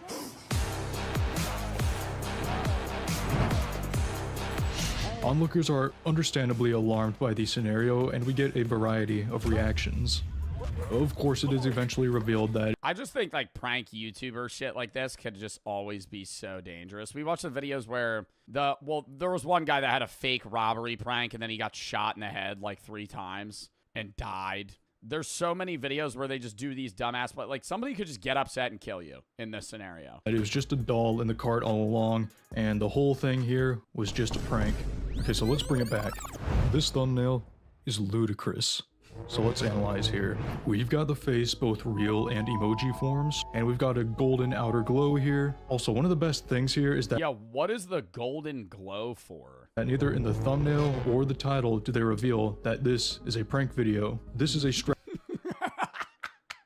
Well, yeah, because if it's a prank video, it's gonna get less clicks because you're way more likely to click somebody that's actually punching children in public strategy that than a prank. creates mystery. So it's just base clickbait. Is someone really punching babies in this video here? I guess I just gotta click and watch to find out. And then I need to watch the following 10 sequels that they made. It still remains a mystery Jeez, the 10. Dude, I love when they do these sequel videos and it's just that they made. 300K, 100K, 121K, 76K, 46K, all the way to part 100 where it has 3 views. It still remains a mystery why Walmart has such a strict no filming policy. Like that one Scientologist skateboarder guy. Skateboarding on a milk carton? Skateboarding on random objects, episode 456. Policy in their stores. Number 4. To catch and release a predator, the Jeffrey Epstein saga, part 2. That is such a long title, dude. 1, 2, 3, 4, 5, 6, 7, 8, 9, 10 words. I feel like thumbnails got to be like less than 6. By Jay Aubrey. I'm really starting to run out of room here. Holy cow. Would you Zoomed in so far. look at this if you can muster the courage to? This video is part 2 of a 3-part docuseries. It makes you want to break eye contact. Why is the second one so much? This one is way less weird than this one. He's making him slightly like skewed eyes. It looks like he's tripping on acid. Where creator Jay Aubrey deeply analyzes They just why are they hard editing the image more and more every part? the disturbing cases surrounding Jeffrey Epstein and Ghislaine Maxwell. Jay Aubrey is pretty known for making these lengthy, high-quality video essays that focus on scandals and downfalls of corrupt celebrities and influencers, and the thumbnails of all of these videos are borderline insane. They are some of the most recognizable thumbnails on the platform for their highly saturated colors and disturbingly uncanny valley faces. They've always got these Yeah, it feels like you're watching a horror film. But that's the thing, though, dude. You could really rock any thumbnail style on YouTube. This is definitely clickable just because of how creepy it is. It catches your eye. Like, they give Elon Musk, like, an absurdly large smile. Same thing with Sneeko, Logan Paul, big eyes. But if you just rock one thumbnail style, you just have to stick with that because then people know that's you. faces. They've always got these unnaturally white teeth and gummy smiles, and these eyes that pierce the soul. But out of all of the thumbnails, I think this one here just takes the cake. You don't even need to know the full Epstein story to feel uncomfortable having this Oh look my god, this is fucking freaky, at dude. you from your YouTube feed. But since you probably do know the story, well, yeah, let's get rid of that and move on for now. Number 3. Greatest moments in football. Now this is a bit of a wild card here because I'm not really Just straight up clickbait. I'm surprised YouTube didn't age restrict the fuck out of this video. You Photoshop an image of Messi shooting someone. focusing on just one thumbnail, but instead a whole genre of videos. Whether you call it football or soccer, you have probably seen at least one thumbnail like this pop up in your recommended feed. There Somebody running away from a plane. WTF moments in football? Did he shit blood? He shitted blood? Arrow. Do you not see it? It's right there. usually titled something like WTF moments in football or Did he have a butt period? A butteriod? most disrespectful plays and mistakes. They are all uploaded by different creators, but all of the thumbnails are equally as awesome. And they are all equally What was that one? I'm not even going back. photoshopped. Unfortunately, yes, as disappointing as it may be, most of these thumbnails are not accurate representations of what actually happens on the field. These videos have always been pretty popular, but the absurd thumbnails themselves became stars when the YouTube channel This is just fucking stupid. What did an earthquake happen and the tectonic plates raised a mountain momentarily in the football stadium? channel Numerical started uploading edited videos that took these thumbnails and made them a reality. I encourage you to watch these full videos themselves. I'll put a link in Oh, so he actually just makes whatever clickbait thumbnail video it is, he actually tries to Photoshop it and edit it so it looks real. the description, but in the meantime, I'll leave you with what I think is Would he kick his head off? my favorite thumbnail from this whole genre. Now that is art. Number 2, Insane Food Flips by How Ridiculous. Okay, now look at I have no idea. Banana? I've never seen this. I wonder what the fucking first one's gonna be. It's getting older. It's gotta be like the Logan Paul video. this. See any flaws? Oh, do you think this is what started? Because this looks so old. Do you think this is what started like food video thumbnails? Just the gaping face? Any at all? Of course not, because there are none. This one's perfect. Although this is number 2, this might be my favorite thumbnail of all time. This video was uploaded by How Ridiculous in 2017. As the title alludes to, in this video, they're doing all sorts of different food flip trick shots, many of which are pretty impressive. This video was obviously inspired by the bottle flipping craze that was also popular around the same time. They're flipping cereal I can't watch Dude Perfect anymore, bro. I used to love watching their shit. I feel like it's so family friendly now that I just can't. I can't get into the videos. And how many times are you get a trick shot? boxes, they're flipping carrots, but wouldn't you believe it? They had us fooled with the thumbnail here because there is no banana flipping going on in this video at all. You didn't really think we nailed the banana one, did you? I mean, we may have done it for the thumbnail, but did you really believe it? Did you get However disappointing this is, I think we can excuse it because of just how phenomenal the thumbnail is. This thumbnail was spread around and joked about to high heaven when it first came out, Breaking Bad fans when they find the most insignificant reference. which just helped the video soar in popularity to over 13 million views. And I bet the guys knew what they were doing when they made this thumbnail. It's perfect. You have a simple golden composition. You have the face in its purest form. No crazy colors or anything like most It's also where it is in the video, too. There's just only 2 things in frame. Thumbnails can get crammed a lot, and this is just really good to have basically 2 focal points. form. No crazy colors or anything like most of their other videos have. It really just stands out on it. They always say, as a tip, you want to be able to stare in the middle of the screen in a YouTube thumbnail and know exactly what's going on in everything in the screen. So even this one's decent, but you could just stare at the middle of the screen and just know what's happening. Stands out on its own as probably the best thumbnail of all time. But this video isn't about the best thumbnails, remember? It's instead about the greatest, in quotation marks. I told you do not forget about that, or if you remember. And so, alas, we have it. Number 1, Guess Her Age Challenge from the Prince family. Yo.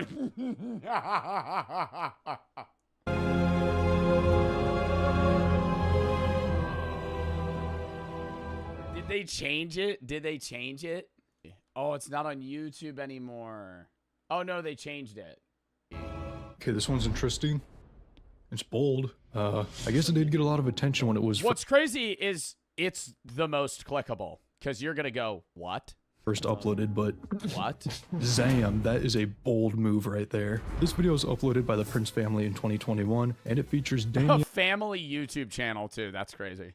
That loops it all in. and Bianca here, playing a game where they need to guess the age of a variety of women who show up on screen. This thumbnail spread like wildfire and probably gained even more attention than the How Ridiculous video, as it was memed to even higher heaven and beyond. Now, unfortunately, the original thumbnail was changed after the attention it got just became too widespread, and now this is the new thumbnail. Yeah. Okay, in conjunction with the former, this is not looking good, but If you watch the video, it's pretty simple. There's a rule that they have to follow in their game that makes No way they're still doing the, you're gonna get whipped creamed. You're gonna get whipped creamed if you game it wrong. Let's up the stakes here. You gotta cut off your pinky finger. it so Change that it if up. they get the age wrong of said woman that they are looking at, they have to get a plate of whipped cream to the face. So it's just harmless fun here, I think. Well, let's look at this again. We've got a conglomeration here. We have the classic shocked face and a variation of it. We've got bold red colors here to help Variation of it. This is the most shocked face I've ever seen. This is the most emotion put into a fucking video. stand out, and thank the Lord that this is a lie, as this picture never actually shows up in the video. This thumbnail is beyond deserving of a spot in the YouTube thumbnail. And they didn't edit this. There's another mysterious guy. There's a mysterious editor out there that was on whatever, Adobe Premiere or whatever. What do you use to Photoshop thumbnails? I have no idea. Just fucking in a room in the dark, just cooking. Hall of Fame. It is the perfect embodiment of the art that is YouTube thumbnails, and although it has been changed from the original, it will forever live in infamy, I believe, as the greatest, most absurd thumbnail of all time. For now, at least. I loved that video. That was amazing. I gotta sub to this guy.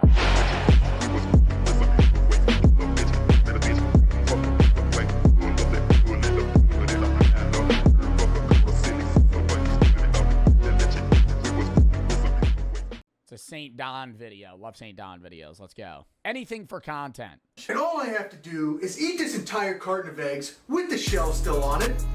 Yo, Skippy62 Abel, bro. That LA Beast was the original anything for views guy. And dude, from eating pounds of sugar-free gummy bears and just throwing up, rotten milk, eating cacti, 60-year-old, like, fucking Pepsis that have, like, mold in them.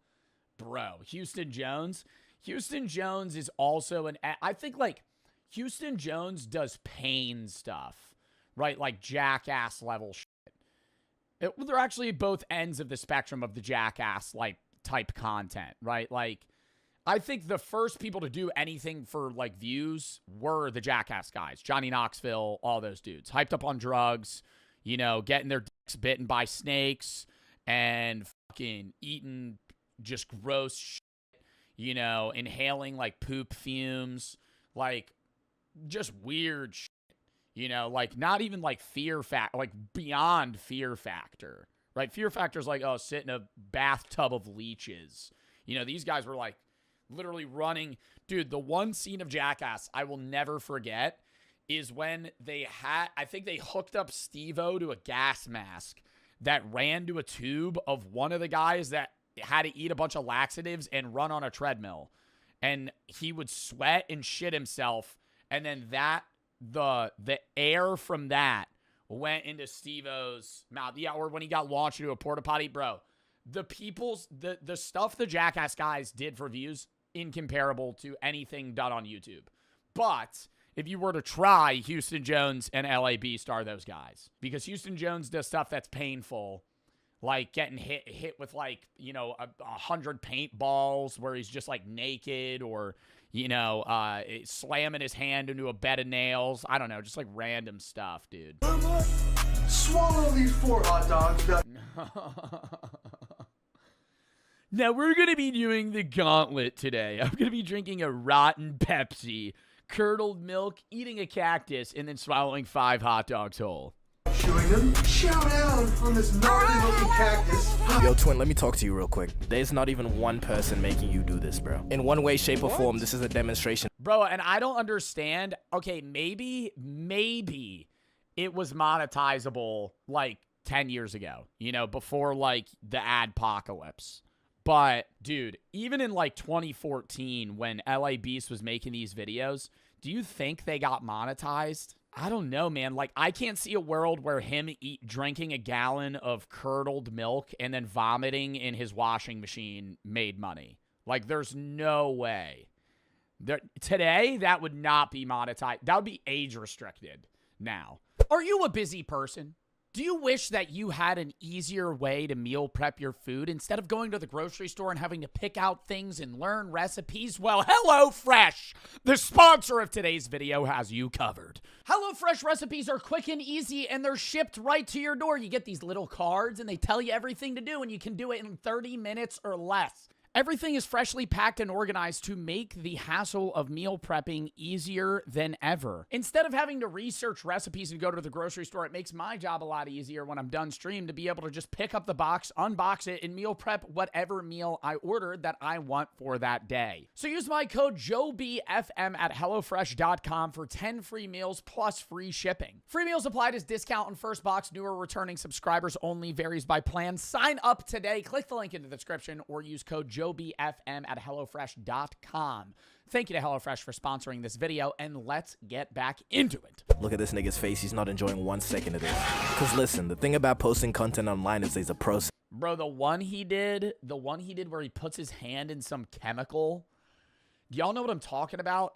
I don't think I can play the video.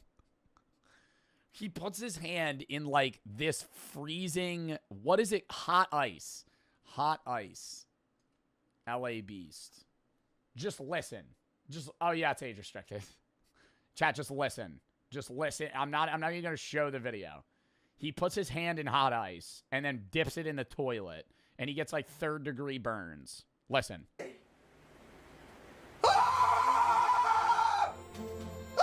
my God!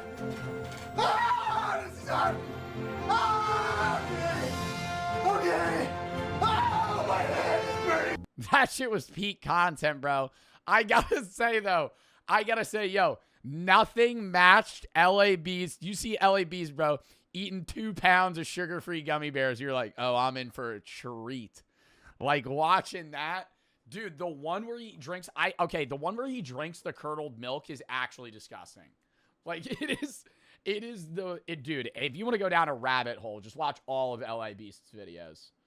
This motherfucker's like 25 in a garage, just drinking like curdled milk. Oh my God, where is it? This is disgusting.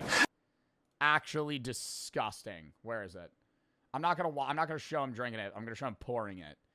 Look. Oh hell no.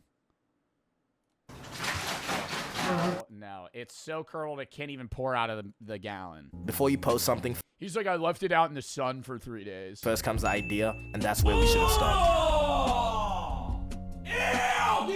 This guy LA Beast, I'm scrolling through his channel. Bro, he's been doing this for years on end. This is not a one-off eating challenge. This is this nigga's life. No regard. Oh yeah, for years. For human life, just munching away at cactuses. Yummers. And this isn't the only thing I'd consider an extreme when it comes to making content, cause real ass thought though, isn't one of the biggest reasons people choose to make content is because it seems easier than a 9 to 5. Which is not, bro. I've been sacrificing my non-existent social life for this shit, bro. No, I think a 9 to 5 is harder than social media unless you're Skippy62 able. unless you're Skippy62 able. I think doing social media is easier unless you are eating 7 cacti for a YouTube video that's not even really going to make you money.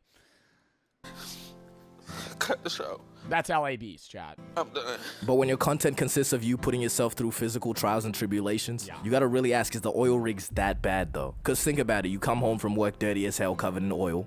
Your hands don't look like this while you're eating your lunch. You must be a liberal sissy. And what you do is you collect that oil, and after 30 years, you might have a full tank, maybe. Allow me to give you some more examples of this treacherous content I'm speaking of. One nigga that's been allowed to fly under the radar for too long is Coyote Peterson. I'm Coyote Peterson. Nah, Coyote Peterson's like, it's like, no, there's like an educational aspect to it though. You know what I mean? It's like, it is, yeah, it's the anything for content vibe. But when you watch Coyote Peterson, like, part of you is curious, how painful is a bullet ant? How bad would it be to put your hand in a glove full of bullet ants? He is a little too educational to it. Like, I hate how he doesn't slip character. He'll just be like, ah, that really hurts. Ah, All right, so right now I think I'm dying. I'm like, dude, just like actually, yo, don't abbreviate Coyote Peterson, Matt. Let's just say Coyote Peterson. Yeah, let's don't abbreviate Coyote Peterson. I'm about to be bitten by the toe biter on my big toe. You don't really look like you want to do this though, do you, Coyote? You know, this guy's a wildlife David Attenborough, Steve-O situation. And to sum up his content, let me just dub over it. In this jar, we have what's known as an African tribe killer. Receiving its name after it bit a small African child, its powerful venom ended up killing the entire tribe with like Bluetooth or something of that nature. Now we're going to be receiving a lethal dose of this venom directly into our bloodstreams. I'm never doing a bit like that again, but you get the idea. The guy gets bit by stuff that you don't want to get bit by. And then just look at his reaction after getting stung by an executioner wasp. I would say that's an appropriate reaction after getting stung by an executioner. Yo, but like, I want to know how like, you know what I mean? Like, Coyote is curled up in a ball on the ground. You're like, damn, that must hurt. This motherfucker's been stung by everything. So that has to hurt so much more than you think it would. Because, like, the pain tolerance you would build up from just being like, yeah, I've experienced basically every bug sting in the world. And now this has you on the ground rolling. Like, this is probably 10 out of 10 pain. And a wasp gang. And then bro goes on to say this. Now, to firmly answer your burning question, yes. For me, this really is the end. Look at his recent videos, you lying ass nigga. 8 of 12 of the videos involved you being hurt by some form of wildlife, bruh. But whatever pays the bills, I guess, Coyote. Damn, Coyote's a tough ass name. To an extent, I'd understand somebody like Coyote doing things like this. Let me get that to an extent slowed and reverbed. Yeah, with Coyote, there is that, like, I could see this being on Discovery Channel in, like, 2012. LA Beast, though, no.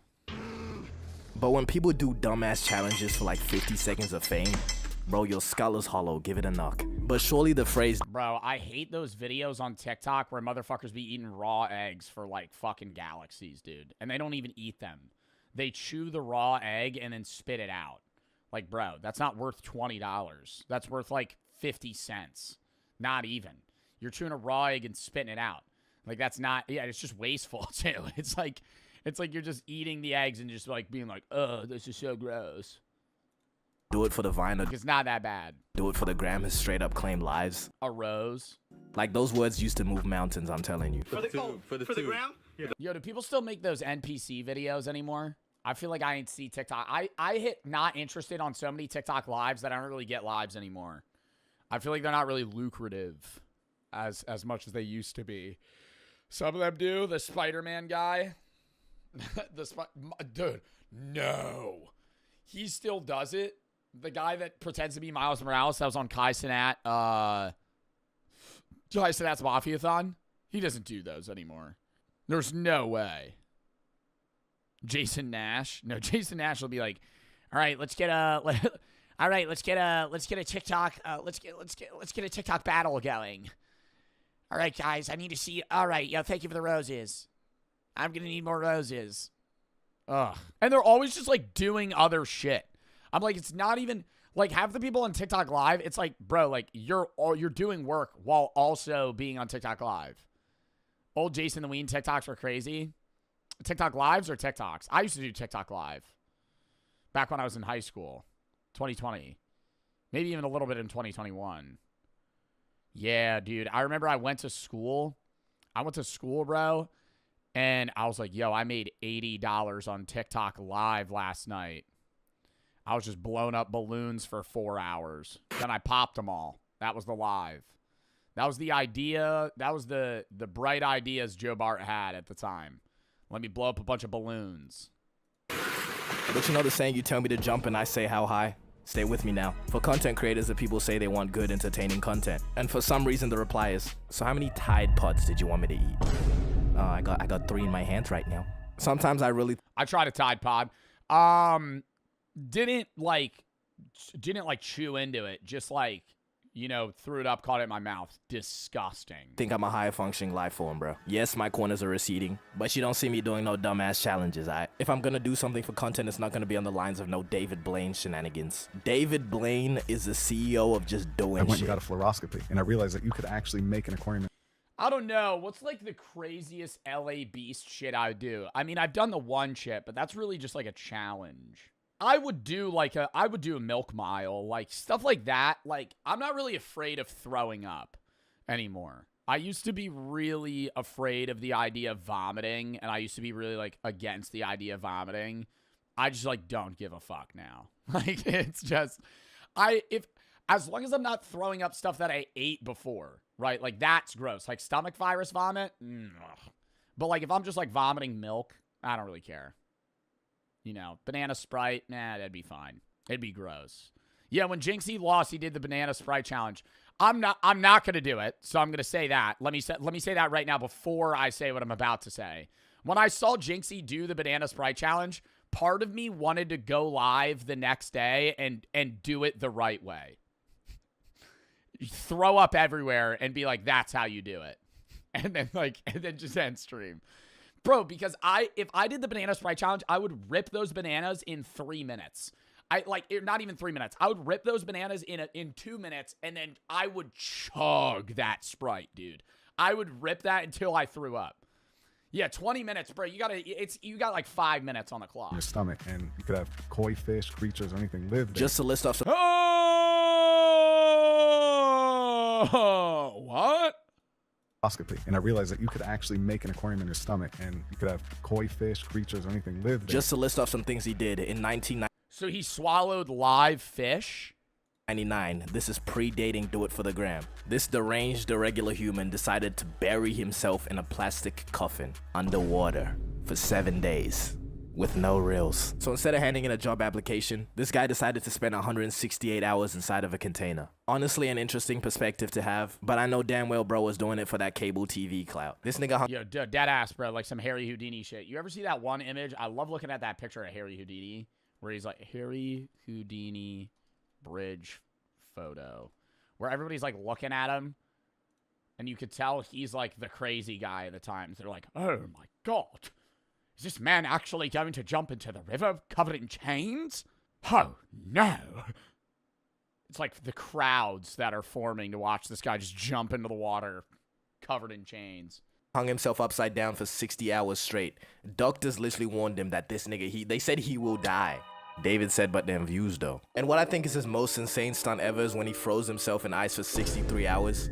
Surely the large majority of people were telling him just to not do this. That shit sounds— Well, I just don't understand how David Blaine makes money.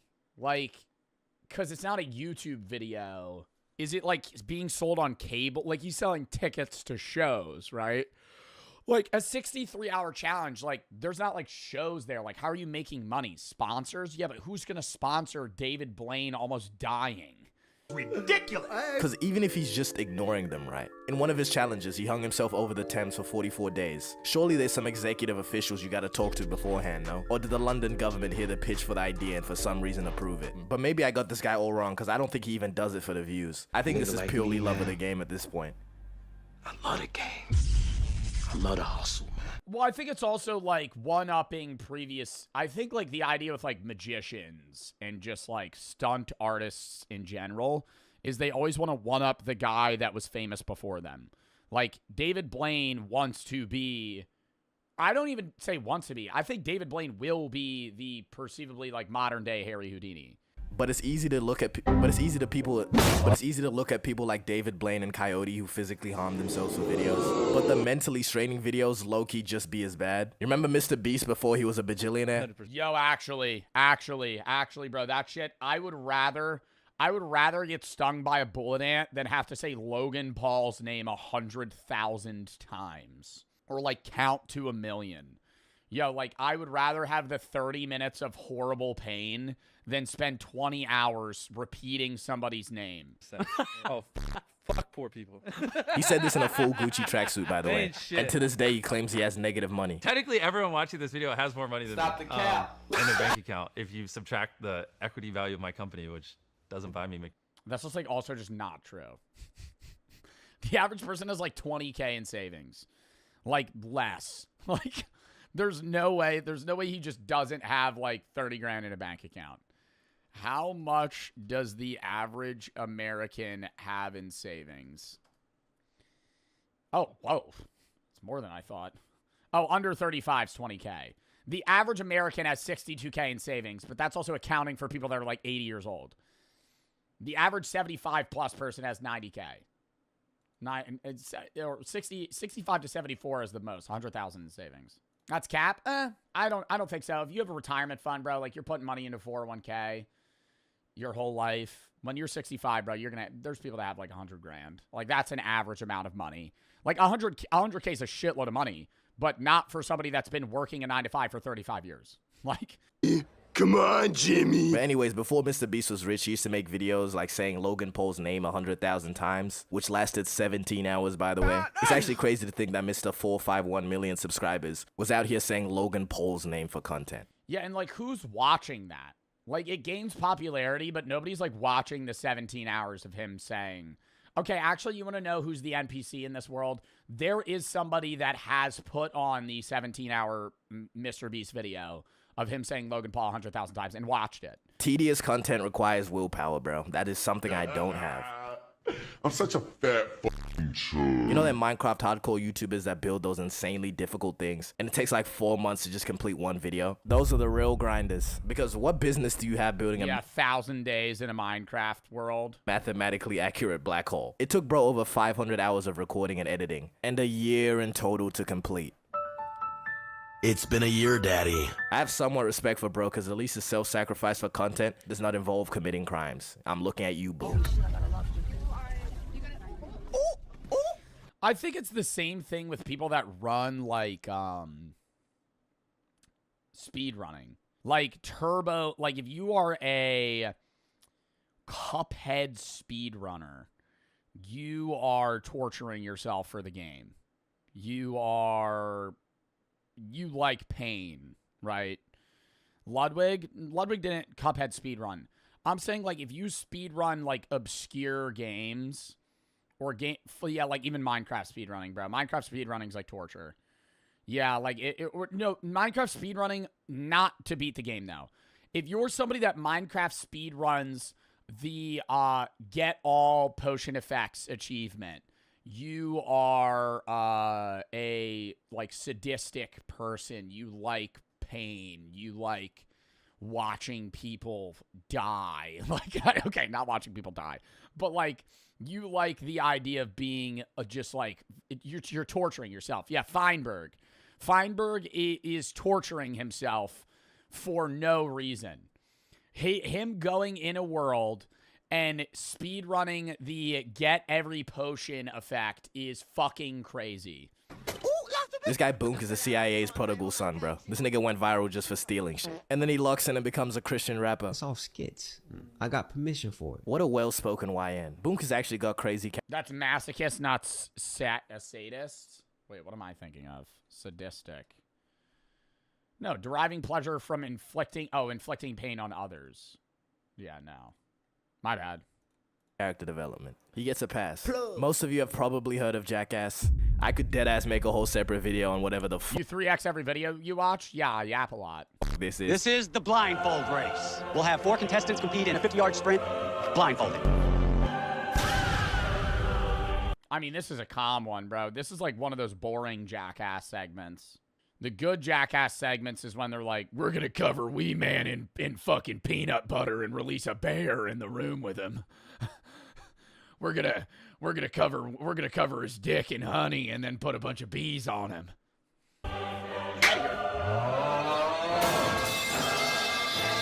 All right, go kick that wasp's nest. My name's Johnny Knoxville, and this is the wasp kick. The Jackass movies really encapsulate what I'm trying to say, because people really just be doing anything for content. And you know it's bad when even Gumball points it out? I gather the stupidest people in town. Word. Everyone has to wear a blindfold and run as fast as they can. The person who gets the furthest is officially... Well, bro, most of the Jackass cast was, like, on copious amounts of drugs, like, while they were doing this. The dumbest. Whenever I see someone doing something within the vicinity of obscenity, I always think of the idea of life trajectory, which is pretty much like how unique experiences, opportunities, choices, you know, all that. It all leads someone to their present situation. Now, what choices could you possibly have made that led you right here, bro? And you can be psyched at. Not the right ones, nigga, I'll tell you that. Bro, for me to participate in a Jackass movie completely willingly, you have to give me either the deepest bag. I'm talking Rothschild, Rockefeller, blood money. Israel owns 98% of the world. I don't know. Some of the Jackass segments are a lot more doable than the other ones. Like, they do have ones that are just, like, funny. And then they have ones that it's like, all right, Steve-O, shove a fish hook in your mouth and go jump in the water. Like, and they reel him in. Like an actual fish. Like, that's pretty bad. Right? Yeah. Like, I don't know. Or were they, like, mush their... Okay. See, no, now I'm describing... Ugh. There's some bad segments. Or you have to threaten to Blood Eagle and Braz and Bull me. Why that sounds zesty, though? You know it's not right. Subscribe. It probably sounds like I'm exaggerating my conditions for participation, which I'm really not. I'm good off this. 2 2s to my word, Crody. I'm not doing this. Yo, you're sick to my stomach, fam. The crazy thing is I can't even show the worst one. Oh my God, I hate that accent. I hate that slang, bro. What part of Canada is that? Where they're like, oh, it's 2 Dans on the Crody. I'm like, what are you saying? What? It's Toronto? But what does that mean? What is Crody? Oh, Crody fam. Oh, I'm like, what? It doesn't even sound real. Let me look up, like, Canadian Toronto slang. Oh, Nizit Mandam ting. Oh, Crody. What? like, I feel like that's not, bro. That's like making shit up. Like, that's not even real, bro. What? Gerbert? That's a slang term? Gerbert Toronto slang. Meaning. What does that mean? What does that mean? You're a germ. Personal nickname, mishearing somebody else's word. That's not actually a word. It's not even showing up. I feel like you guys are just making up Toronto slang. It's slang. Okay, yeah, but I'm saying it would still have a definition. Ones from Jackass, and I doubt I'll even be allowed to describe it, so I'm not going to. But when I dive into the psyche of people that are willing to put themselves through some bullshit for the sake of content, I question if they're really all there in their head, you know? Let's check Urban Dictionary. I feel like it'd be like GERP. 70 plus Toronto slang words you need to know. Geese. Nizzit. Nyae. Nyae. Oh, the 6. Oh, the 2-2s. Oh, the Wagwan. The Wagwan. Wagwan is a friendly greeting that means what's going on. Wagwan, my guy. Oh, what up, Crody? Wagwan. Wagwan, Crody. What? Like, if that would, like, piss me off. Like, if somebody said that. Yo. Oh, Mandim, oh, Wagwan, Crody. Wagwan, Crody. Oh, what? I'd be like, yo, are you speaking the same language as me? I would actually be so confused. There's no way people actually just casually say that, though. Let's take a look at Steve-O, probably the most successful person from Jackass. How much money do you think they paid him for the first season? Like, oh my God, probably like $1,000. $100 million or something like that. You know, that seems like a Bro, I even think like the new one, like Jackass Forever, bro, they probably got paid like fucking $50K. Reasonable amount. They paid this nigga 1.5 grand. That is the same amount as a set of 4 tires. But in the end, I guess it did work out for Steve-O because it did launch his career and allowed him to pin this. If Jesus came back and he showed up in Canada and the first person he sees goes, Wagwan, Crody. He's like, fuck this, I'm going back. Yo, Dad, yo, tell some angels to come scoop me. Motherfucker just said Wagwan to me. Yeah, Jesus comes back and he has a Toronto accent. To do fucking 4 more of these fucking movies. So maybe Wagwan, Crody, on the second coming. Workout might not be it's time to lock in, eh? The right word, but you know, he got a little something more than 4 medium range tires. Now, when it comes to content, it's not just all entertainment. I know we got some gooners amongst us, alright? Giving an opinion on OF is low-key too controversial nowadays, so instead I'm gonna just pose myself with a hypothetical. If I was a Sophie Rain archetype, right? Am I thooting for the bag? Dude, like, oh my God, like, can we talk about What are we talking about?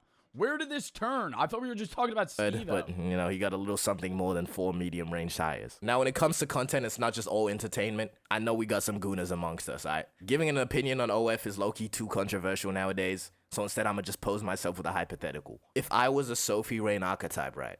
Am I tooting for the bag? Dude, like... Yeah, I'm doing OnlyFans for fucking $50 million a year. Are you fucking on crack, dude? What? What? What? What? What? What?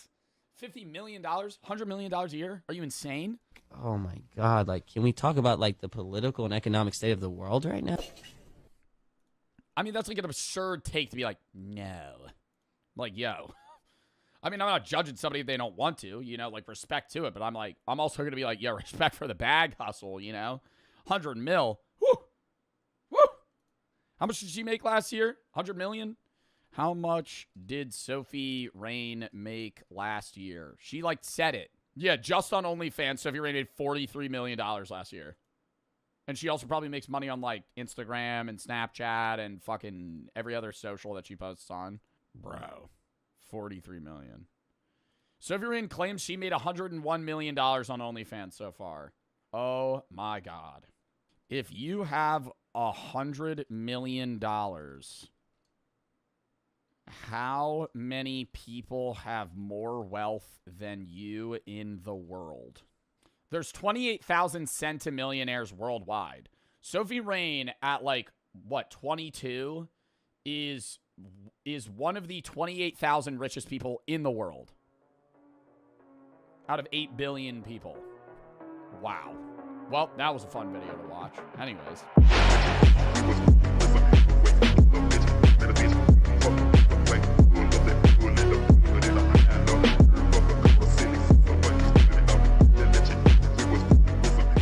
What happens inside the White House on Inauguration Day? This is how you transform the White House from one president to another. Make America... I didn't know they changed it that much. I kind of thought the White House was like an old relic that's existed since the early United States that they have very rarely changed and just kind of updated technology-wise.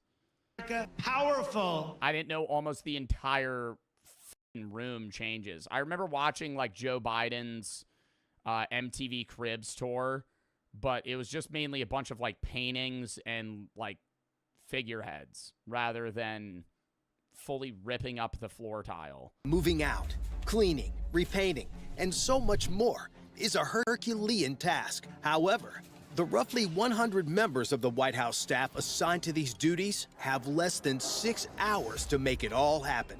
Worse yet, any simple mistake could turn the president's first day in office into a disaster in a number of ways.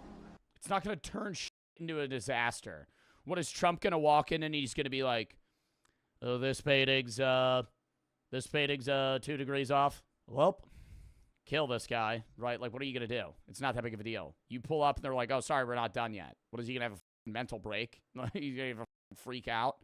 You just, sorry, give us a minute. I'll finish hanging up the painting. You're fired. I suck at doing the Trump voice. I can't do a Trump voice. Is much more complicated than renting a U-Haul and a trailer, putting all your junk in it, and slapping the ratchet straps with a, that's not going anywhere. For you see, the White House is a massive historic mansion with 6 floors and 20,000 square feet of living space within an area known as the executive residence. Starting from the bottom, there are 2 stories to the basement. The lowest one houses machinery and support systems for the White House, while the first floor of the basement hosts the kitchen, tons of storage, and other ancillary service equipment. Yeah, and then they got some nuclear bunker-ass shit they ain't talking about, bro. There's probably some safe room in that bitch that's just decked the fuck out. While the executive residence is actually 6 floors, including 2 basements, an attic, and a public ground floor, the first and second... Yo, chat, you jump the fence of the White House. How far you make it before they gun you down? I think I almost make it to the door. Solid 5 feet. You think they clip you that fast? You think you jump the fence, they shoot you? Well, do they shoot you if you jump the... What if I'm unarmed? Are they still going to kill me? Is that a rule? What if I'm unarmed? They might, like, I mean, maybe they'll think I have, like, a bomb on me. What if I do it, like, butt naked? And I'm like, I don't have a weapon. And I just run down there. They'd still shoot you? Wow. Floors are where the actual living quarters are. The first family normally occupies the first floor, while the second floor What room? houses What room? mainly guest suites and other living spaces. All told, the 20,000 square feet of the executive residence has dozens of rooms, including approximately 20 bedrooms and 35 bathrooms, among other. What?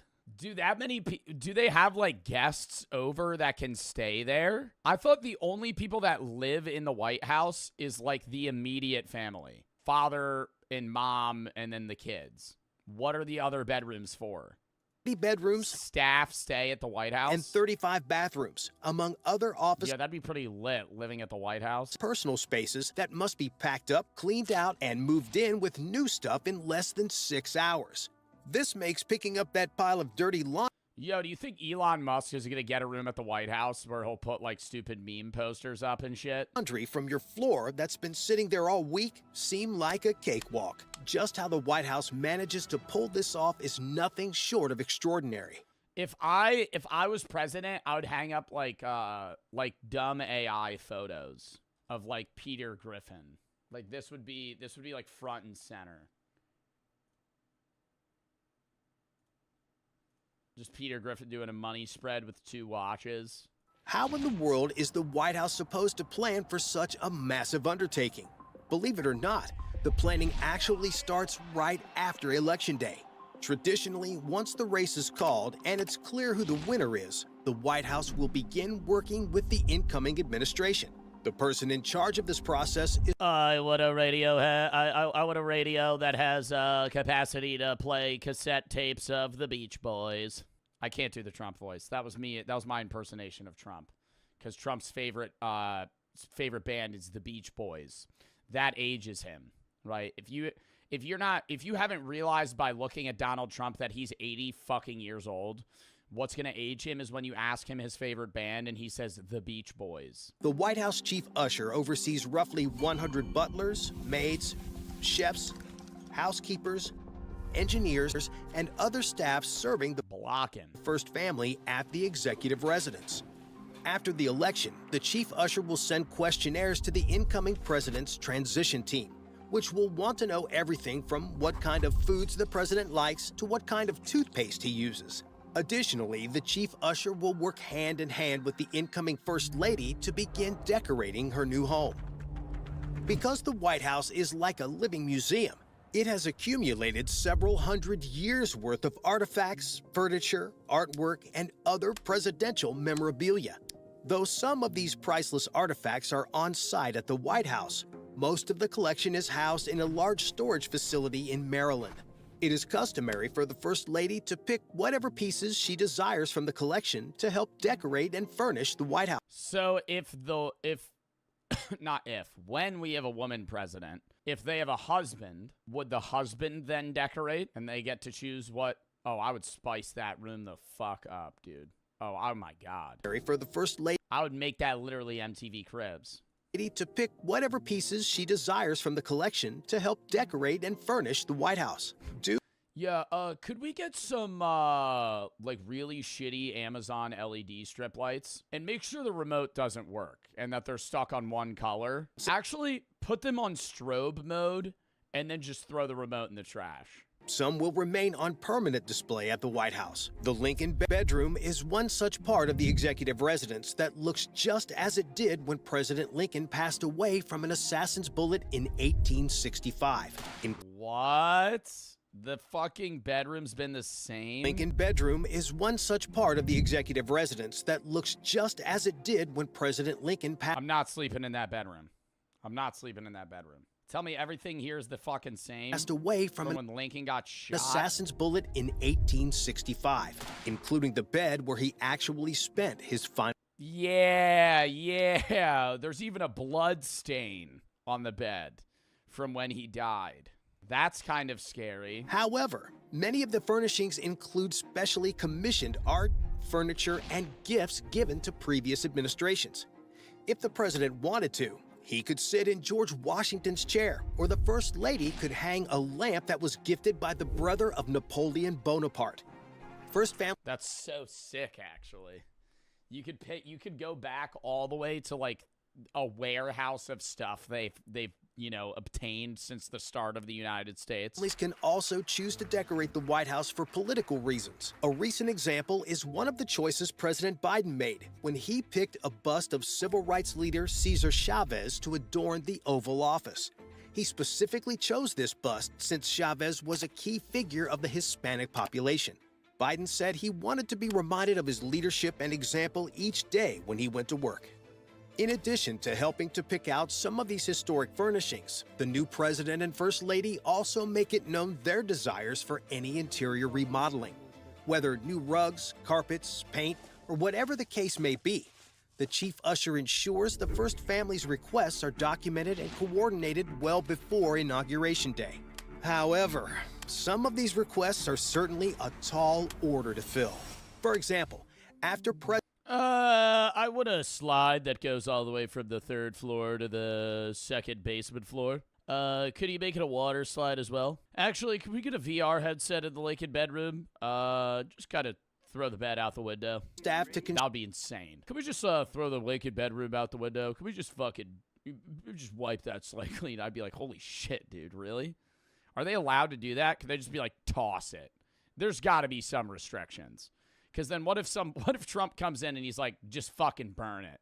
That'd be fucked up. Before President Nixon took office, he insisted that the White House construct a one-lane bowling alley in the basement. However, Nixon was not the only one who wanted to bring his personal touches. Because of President Teddy Roosevelt's love of the outdoors and hunting, he insisted that he be allowed to display his collection of taxidermied animals. While I never understand that shit. Whenever I walk into a house, there's just a fucking big-ass deer hanging on the wall. Just eyes glazed over. I don't know, man. They gotta put fake eyes, they skin it. And it's just weird, bro. I just fucking, just kill it. Take the meat, chuck it in the woods. It's a trophy. Why? Why, though? Am I gonna care that much? No. But why? Even if I went hunting, people do it with, like, fish and shit, too. If I went hunting, I would not be like, yeah, let me taxidermy this fucking deer I killed. they couldn't tell the president no, and during his administration, the White House was transformed into a sort of museum of curiosities. Of course, these are You're not a man? Yeah, I guess not. I gotta start posting more pictures holding fish. Or the deer antlers where they're like, it's like fucking 2 in the morning and they're just like. Just a few examples of some of the major changes that a president and first lady have made. But there are limitations on what can be approved. When Hillary Clinton wanted to decorate the White House with more contemporary modern art, she faced a massive backlash from the White House Historical Association, and she backed down. When President Reagan requested an outdoor pool be built on the South Lawn, the Secret Service turned him down because of the security implications. But for those lavish, crazy... Not even security implications, bro. You can look at the entire White House from the fenced-in gate. That would just be uncomfortable to have somebody just fucking watching you from outside of the White House just swimming. ...or extraordinary requests that are approved. There is a catch. No changes can be made until the sitting president actually leaves the White House that morning for Inauguration Day, around 10 to 11 a.m. This means that despite the several months of preparation... The second Joe Biden gets out of the door, move it, we got 4 hours till old DT comes in, he's gonna be pissed. ...and planning, the team only has about 5 to 6 hours to pull everything off once the exit... We have to get the chicken nuggets from McDonald's for him on his desk. He's gonna be pissed. ...First family leaves for the swearing in of the new president. On Inauguration Day, the White House staff rise as early as 4 in the morning to get a head start on... Move Joe Biden's ice cream machine out of here. Get rid of the ice cream room. We gotta change it. ...of the massive remodeling projects mentioned... That old DT doesn't like sweet treats. ...previously that are going to take more than just a few hours to complete. The White House usher will also ensure people are assigned to other projects that may take longer to accomplish, like repainting rooms or changing out flooring. However, most of the staff will rise at their normal time so they can prepare for a White House tradition on a president's last day in office. As part of this tradition, all of the White House staff gather with the president and first lady to formally say goodbye.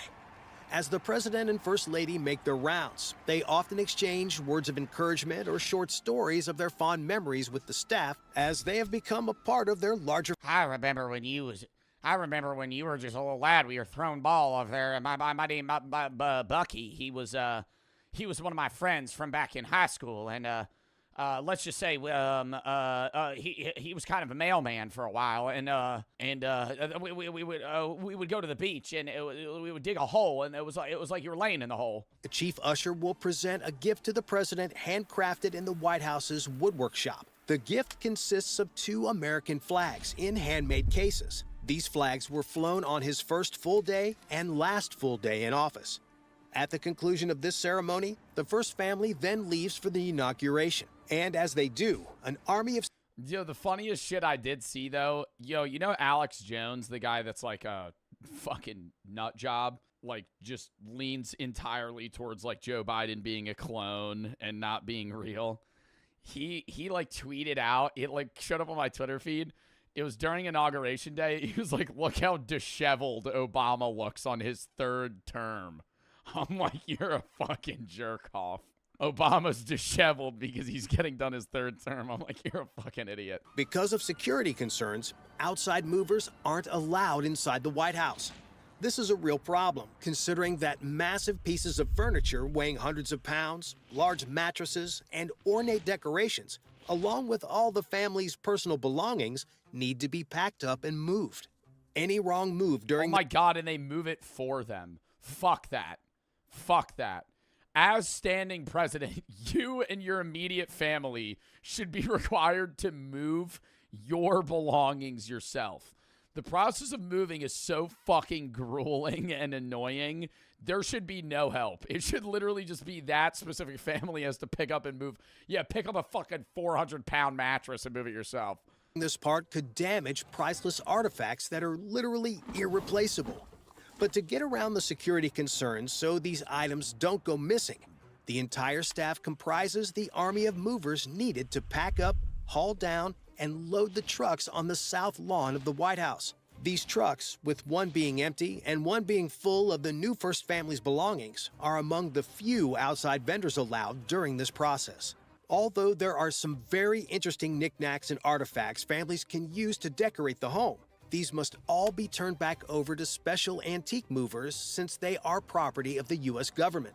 However, the staff cannot willingly... Oh, not their own shit. The other stuff that they're allowed to decorate. I was going to say, well, if I move in my mattress, now it's property of the United States government. ...nilly throw these things into boxes. So while other people are moving giant mattresses and furniture, there are staff members huddled in the corner feverishly packaging an 18th century lamp to make sure it doesn't break. Additionally, yo, you ever think they break some shit and just put it in the box? I would, bro. I'm saying if you have like an 18th century lamp and it's like what, one every fucking 10 presidents wants to use that lamp and you fucking break it, put it away. Put it away. They're not going to use it for 40 years. You'll be retired by then. Additionally, any gifts a president receives also have to be turned over to the National Archives. So, if Trump's son gets gifted a PS5 while in office, that gaming system will become a historical artifact unless President Trump elects to pay the government the item's fair market value. Ooh. Oh, sorry. What was his son's name? What's his son's name? The one, Baron. Oh, sorry, Baron. Buddy's a little tight right now. I don't think we're going to be able to get you that PS5. I think you're going to lose progress on all those games you had. Stuff in the executive residence. As the staff is boxing up personal items and moving furniture, a dedicated cleaning crew comes in to make the place spotless. And if there's any damage, like Donald Trump spilling one of his daily 12 Diet Cokes on the carpet, the team will simply rip out the... Does he actually have 12 Diet Cokes every day? I know he drinks Diet Coke. It just says he drinks a lot of Diet Coke. It doesn't have a specific amount. Dude, a case of 12 every day would be nuts. ...carpet and put in a fresh one. Because of all the different teams coming and going, From people packing old things, unpacking new things, cleaning and redecorating, the actions of the staff are quite literally planned out to the minute. And as the clock continues to run out, the staff are on a strict timetable to ensure the rest of the inauguration day's activities go off without a hitch. The last thing they want is for the first family to be awkwardly waiting on the front porch to be let in as the staff are still putting everything together. But as all of this is happening, another aspect of the White House makeover that goes down at the inauguration could, if done incorrectly, end America as we know it. Whenever you see the president traveling out and about, you often see a sharply dressed military officer close behind, holding a big black briefcase. And I know you're all wondering what all is in it. And no, it's not a meme generation It's the skull of George Washington as a part of tradition. As a part of tradition, the skull of George Washington must never leave the president's side. It's actually the key to America's nuclear arsenal. Known as the nuclear foot. This briefcase actually holds a robust communication suite, as well as the verification codes the president needs to verify his identity. What? They carry that You didn't know that? No.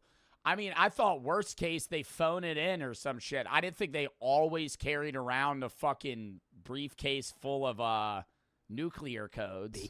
If he ever decides to use nuclear weapons. Because a potential nuclear attack, it makes sense, you know, because the urgency could come at any time. The nuclear football goes anywhere the president goes, including on inauguration. I think they should reformat it into an actual football. That would make me happier if they made it, because them calling it the nuclear football seems kind of stupid. I think they should make it the shape of a football. Maybe have Tom Brady sign it. As soon as the clock strikes noon, the military officer currently holding the football will merely place it in the hands of the new officer appointed to carry it by the new president. Although the two officers will hide this act discreetly behind one of the... Hand me the football. Hand me the football. I'm pressing the buttons. I'm going to be keyboard bashing like I'm playing Super Smash Brothers, and I'm getting curb stomped by a Ganondorf. This symbolic gesture plays a critical role that, if done at the wrong time, could leave America unable to defend itself from a nuclear attack on this day. However, for the White House, handing over the nuclear football is arguably the least difficult task of the day. Back at the executive residence, the staff is still hurriedly working to make sure all the renovations are complete and the new first... Somebody said, I don't think that should be public knowledge. Well, I doubt that if you steal the briefcase and start pressing buttons, it does anything, because there's probably a layer of validation afterwards. I don't think that if you were to steal the briefcase, open it up, and start pressing shit, nukes would just start launching. It would probably cue it, and then somebody elsewhere would have a verbal confirmation that would go, okay, and then activate it. First family's things are moved in before the 5 o'clock. I doubt it's a one-step system of you steal the case, you can blow up the world. Inauguration. If it is like that, that's terrifying. Once all the heavy lifting, including moving furniture and priceless artwork, cleaning, and any renovations or repairs are done, the task now comes down to turning the White House into a home for the new first family. Remember that questionnaire the White House chief usher sends the new family? This is now when this comes into play. Throughout the White House, the staff is busy personalizing everything. For example, Obama wanted a new shower head installed in his bathroom and a swing set for his kids to play on. The staff ensures every desire is met, regardless of what the president and his family ask for, whether it be their favorite shampoo, towels, bed sheets, foods, or whatever else they want.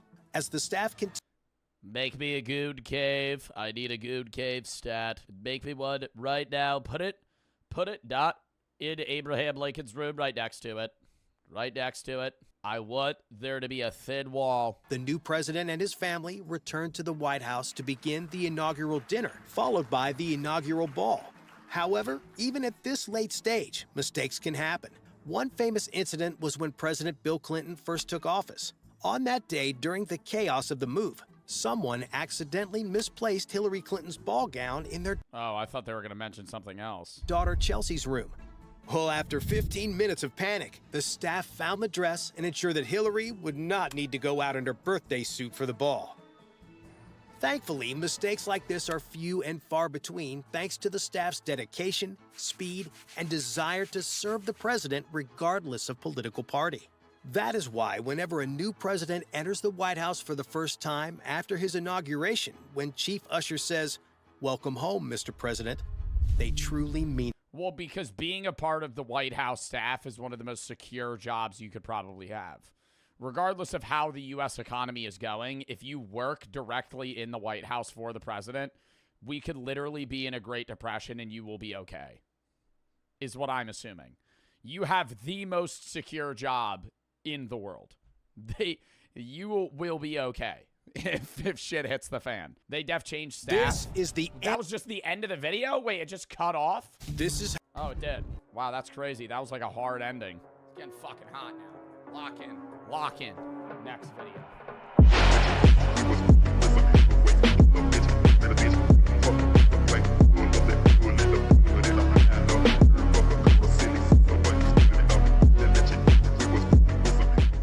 A chilling scares video. 6 most disturbing things found in basements. This first discovery happened to multiple students of Ohio State University back in September of 2013.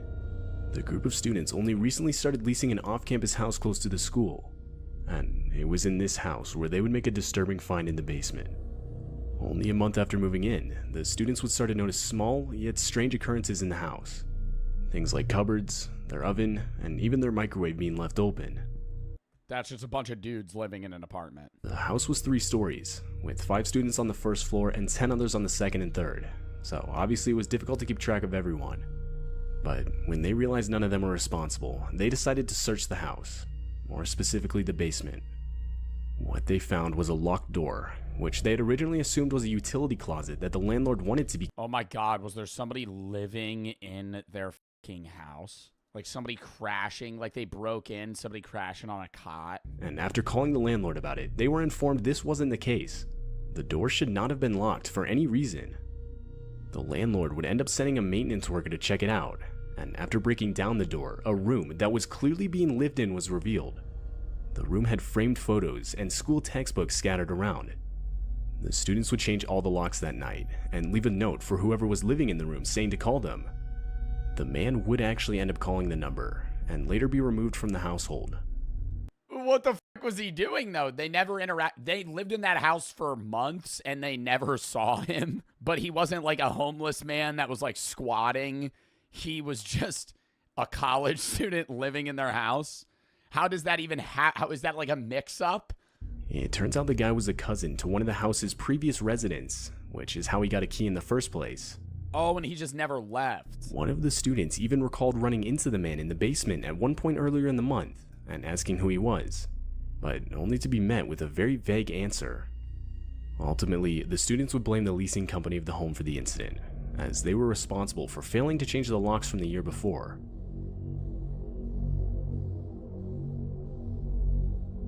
In June of 2020, a man named Christopher Town would make a life-threatening discovery while helping his friend move furniture in his basement. Bro, I'd be using that shit to get free rent. They didn't change the locks. I'd be like, bro, you're making me pay rent. We got a fucking squatter living in the house. Unknown to both of them at the time was the fact that the house itself was built over a well. And so at one point, when Christopher was making his way across the room, the floorboards just underneath him would snap, which caused him to fall the 25-foot drop to the bottom. Wait, what? They didn't fill in the well with concrete? They just fucking put a wooden board over the stone circle of the well and went, yeah, that's probably good. Just build around it. Do you know how scary? I would think I no-clipped into the back rooms. If you fell 25 feet into a well, yeah, there's probably water at the bottom. You're probably going to be okay. But I imagine moving furniture and you just go, boom, and you're just falling like, what? What is that? What is 25 feet? 3 stories? 3.5 stories? Floorboards just underneath him would snap, which caused him to fall the 25-foot drop to the bottom. Fortunately, there was water at the bottom to break his fall, though this meant Christopher would have to use the rocks on the wall to hold his head above the water while he waited for the local fire department to arrive. And to make things worse, the water itself was at an extremely low temperature. Though, after only a few minutes, the fire department was able to successfully get Christopher out using a hauling system. And other than almost getting hypothermia, What dumbass built this house? Why did they not fill in the well? Christopher would make it out unhurt. Mike Carroll was a man who lived in a small house in Lake Grove, New York. Zach Bridges 09 says, not scary. It's disturbing, not scary. It's a scary thing if it happened to you. That's not scary. I would have tanked that. Actually, for me, Zach Bridges 09, I probably would have just climbed up the rock wall. Zach Bridges, that's me. I probably would just maneuver out of that because that's not scary for me. Which was the same house he had grown up in. Mike was 57 at the time, and only a few months prior had purchased the house. Though, while he was in the basement, Mike would make a disturbing discovery. He would find a full set of human bones buried under some dirt. That's not scary. For me, Zach Bridges 09, I would say if I found a human remains in my basement, I'd probably just throw them in the trash can and then go back to playing my video games for the night. For me, you know, I'm the basher. Yeah, for me, my nickname in high school is the Basher because I bash people's heads in for fun. So... What makes this find so disturbing is the fact that the bones match the DNA of his father. What? Mike was only 8 months old. Wait. Oh my God, did his mom kill his dad? When Mike was only 8 months old, his father was said to have gone missing. And oh my God, his mom killed his dad. Throughout his childhood, he would question his mother about this. But each time he was given a different story. So, of course, this made Mike want to find out for himself what had really happened to his father. Which is what gave him motivation to buy his childhood house in the first place. The newly found bones would obviously cause blame for the disappearance to be shifted onto his mother, though she had unfortunately passed away 20 years prior. Bro. Nah, that would be like an unsolved mystery. And you can't even ask like, hey, did you kill him? If so, why? Not unsolved, it was for real the mom. Yeah, I don't know if a stranger would have killed his dad and then shoved him in their floorboards. That's like Dexter. No, Dexter's actually more meticulous than that. You would not find the body if it was Dexter. In 2016, an appliance repairman was responding to a call from house owner Charles Price. Though, while the repairman was working in the basement, he would claim to have noticed something moving in a covered container in a back corner. Curious, the repairman would lift off the cover and be met by a 200-pound alligator. But before running, the repairman would capture multiple pictures for proof to show the police. It turns out the house owner had the alligator for more than 20 years and was supposedly using it to help him with the house's mouse infestation. Get a cat! That's your solution when you have... Yeah, I got a rat problem. Let me get a 7-foot alligator to just fucking keep in my house. I also don't... I truly don't believe that an alligator could kill rats. I think it might scare them off. I don't think it's going to catch it. He would illegally keep the creature in a cage in his basement and claimed to occasionally take him out into his backyard. Shortly after the repairman made the report, the alligator was confiscated by local animal control and later released into a better environment.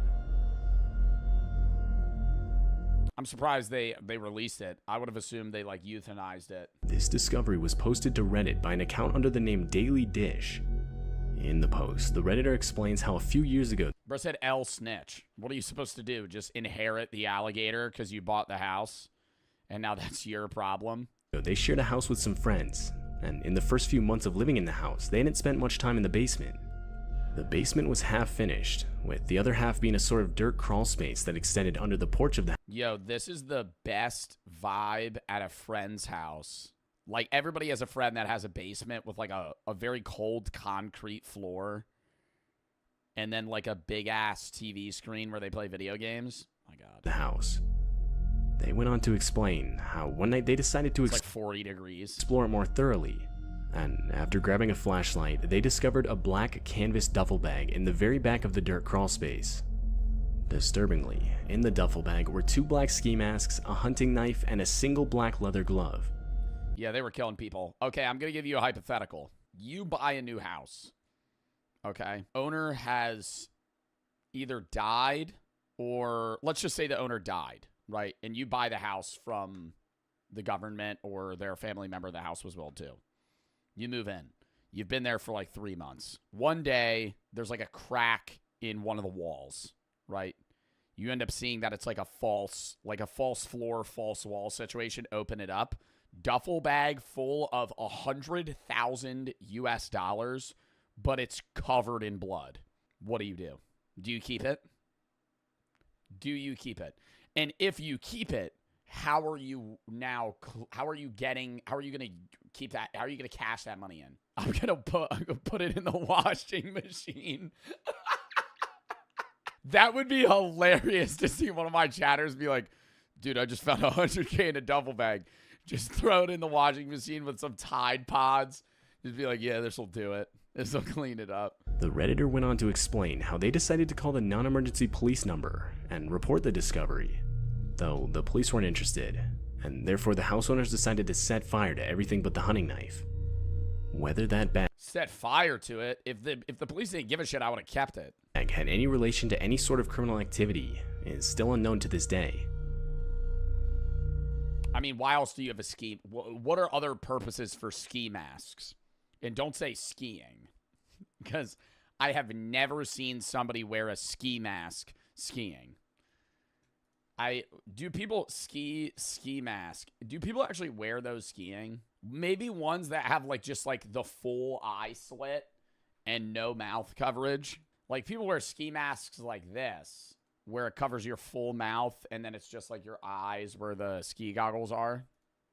Not even those get used. I mean, yeah, rarely, but I've seen people have them. This next discovery comes from a guy who moved into a studio apartment in England. Claimed to have moved into the apartment without even viewing the place, and on arrival he would discover something pretty disturbing. So here's the apartment I moved into last week.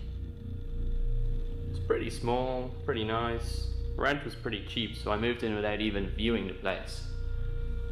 And then when I got here, I realized why the rent was so cheap.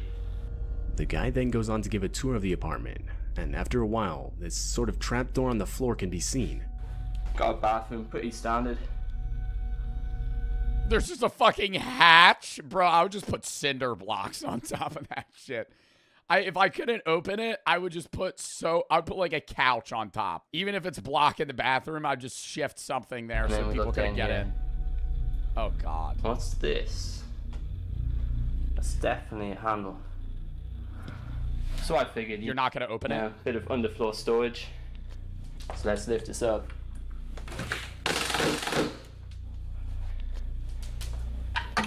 Yeah, it's just storage space. Ooh. Goes in pretty deep.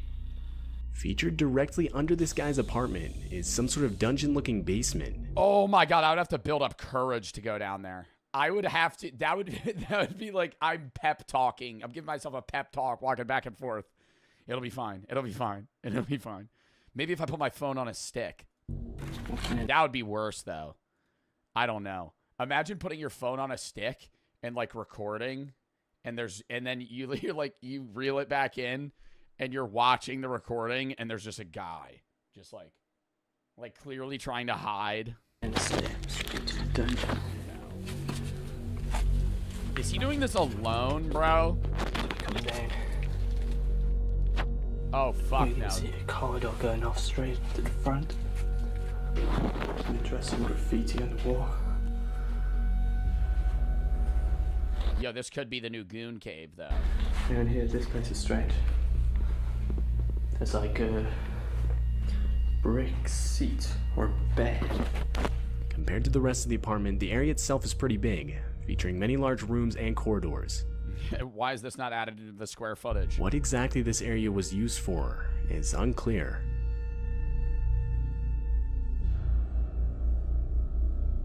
Way back in 2002, it's too small of a space to actually use for anything. A homeowner in Jefferson County, Wisconsin found out that the foundation of her house was deteriorating.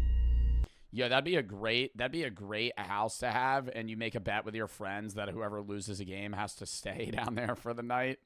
Oh my God, that would be horrible. You give them a sleeping bag, you're like, yeah, you gotta sleep down here. And so in November, she would see you in 12 hours. You shut the hatch. Apply for a loan to repair the foundation.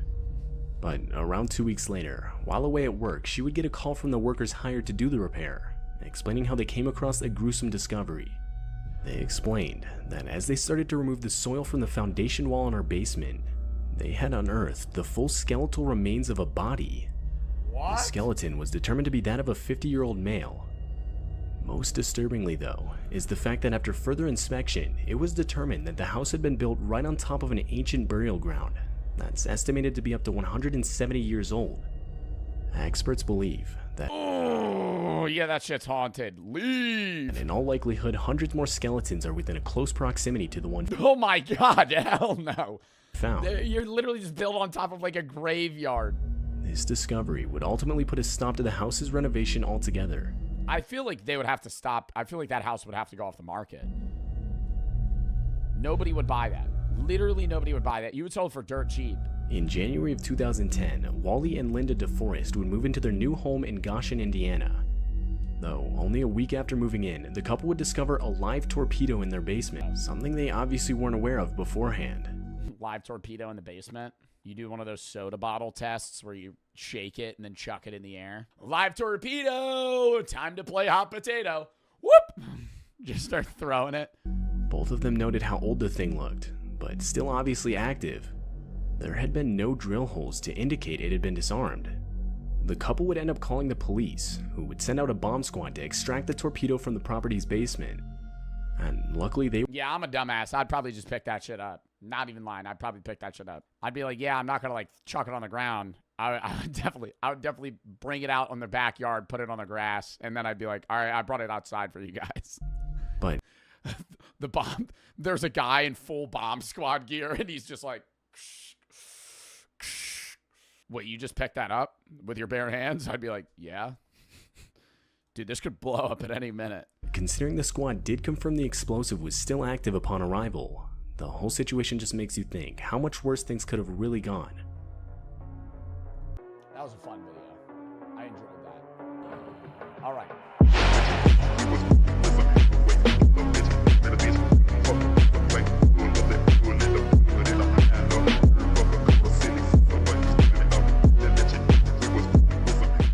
Next video, chat. The Cult of Taylor Swift.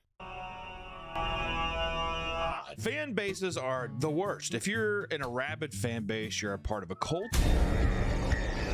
You're a part of a hive mind. Today we are talking about Swifties. Swifties are Taylor Swift fans that are ravenous. We're usually women, sometimes men, but mostly teenage women who are obsessed with Taylor Swift. And you know, she's one of the biggest mommy stars of all time right now. I mean, you have your Justin Bieber fans, you have your Harry Styles fans. Nobody really... I mean, is there a bigger fan group than T Swift fans? Probably not. Like, I honestly think she probably has the biggest cult fan base. Maybe not the biggest fan base. I'm pretty sure The Weeknd is more popular than her. Worldwide, I think The Weeknd is the most popular music artist by plays. But I think Taylor Swift has the most niche, not niche, just big fan base. Really compares, well, even Andrew Tate, but I don't think anybody really compares to Taylor Swift fans. Swifties are, they're fucked. They're absolutely. Kanye's bigger. Kanye does not have a larger fan base. Swift right now is she's on her most recent tour, which is called Eros, which has grossed over $780 million. Yeah, she's a billionaire now. Billionaire with a B because of her tour. That's, you know, think about that for a second. The second highest grossing tour of all time, the first being Elton John's tour that was like 5 years long, yada yada yada. I think Taylor Swift is going to stomp it because the tour this year started in March of 2023, but it doesn't get over until November of 2024. So, which it's 146 shows. Wait, she's still doing shows? I thought that was done. I thought it was like a summer thing.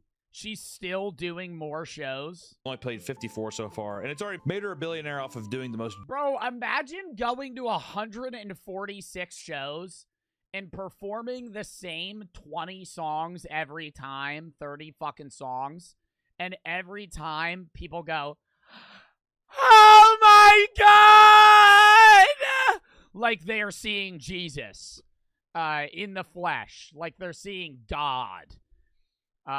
Like just, I'm not even saying just her, right? I'm not making fun of Swifties. My girlfriend's a fucking Swiftie. But I'm saying, dude, like any artist that has fans that like flat out cry when they hear them in person is insane to me. Generic pop songs of all time, but some of them are bops.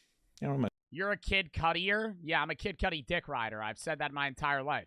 Not my entire life, but I'm a Kid Cudi dick rider. If I had to listen to one musician for the rest of my life, it might be Kid Cudi. Taylor Swift even invading football, and now women are just going to games to see if she's there, and it's nothing but women at football games now. It's very odd. Just people trying to see if they can see somebody from a box suite. Kind of weird, but I thought that today I would go. Bro, did y'all see the picture of Taylor Swift eating chicken nuggets with ranch?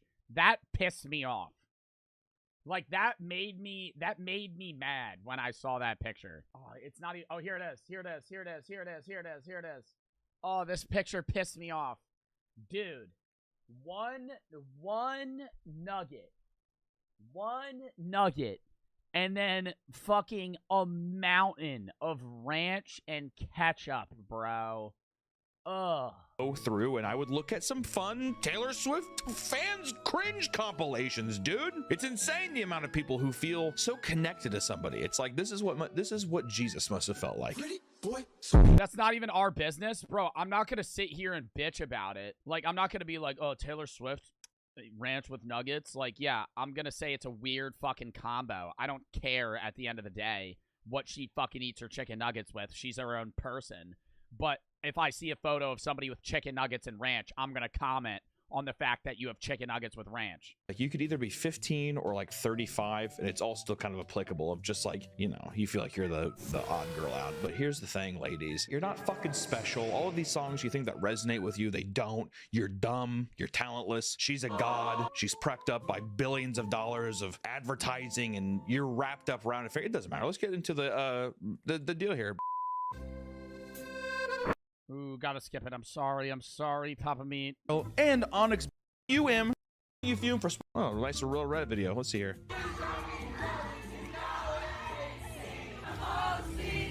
Bro, and the fact they came out with a movie? Did y'all see that? There's a movie that you can see in theaters that is about the Eras Tour. And it's doing well. And it's like a fucking documentary about the tour. They did one for Billie Eilish too. Yeah, but that was probably a while ago. But Michael Jackson or that. I don't even mind people dancing in a theater of their own music, but I'm like just imagining like some dude watching like Oppenheimer in a theater and they just hear like a bunch of like 14-year-olds dancing and partying. It doesn't belong in a movie theater. You know what I mean? Oh my God. So a lot of these are just like in the theater. Oh my God. Yeah, this is chaos. I don't get it. To be fair, it is, I mean, it's cringy just because coming from middle America, I'm just like, you need to suppress your emotions and feelings as much as you can. But flashlights by fans during Cruel Summer in the Philippines. Is that a song, Cruel Summer? God damn, dude, the Philippines has, Taylor Swift's got a fucking chokehold on him right now. The 6 foot fucking 4 deer woman is just plaguing the fucking world.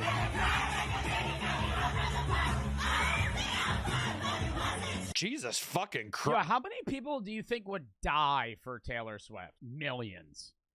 Like, I think people would sacrifice their lives for her.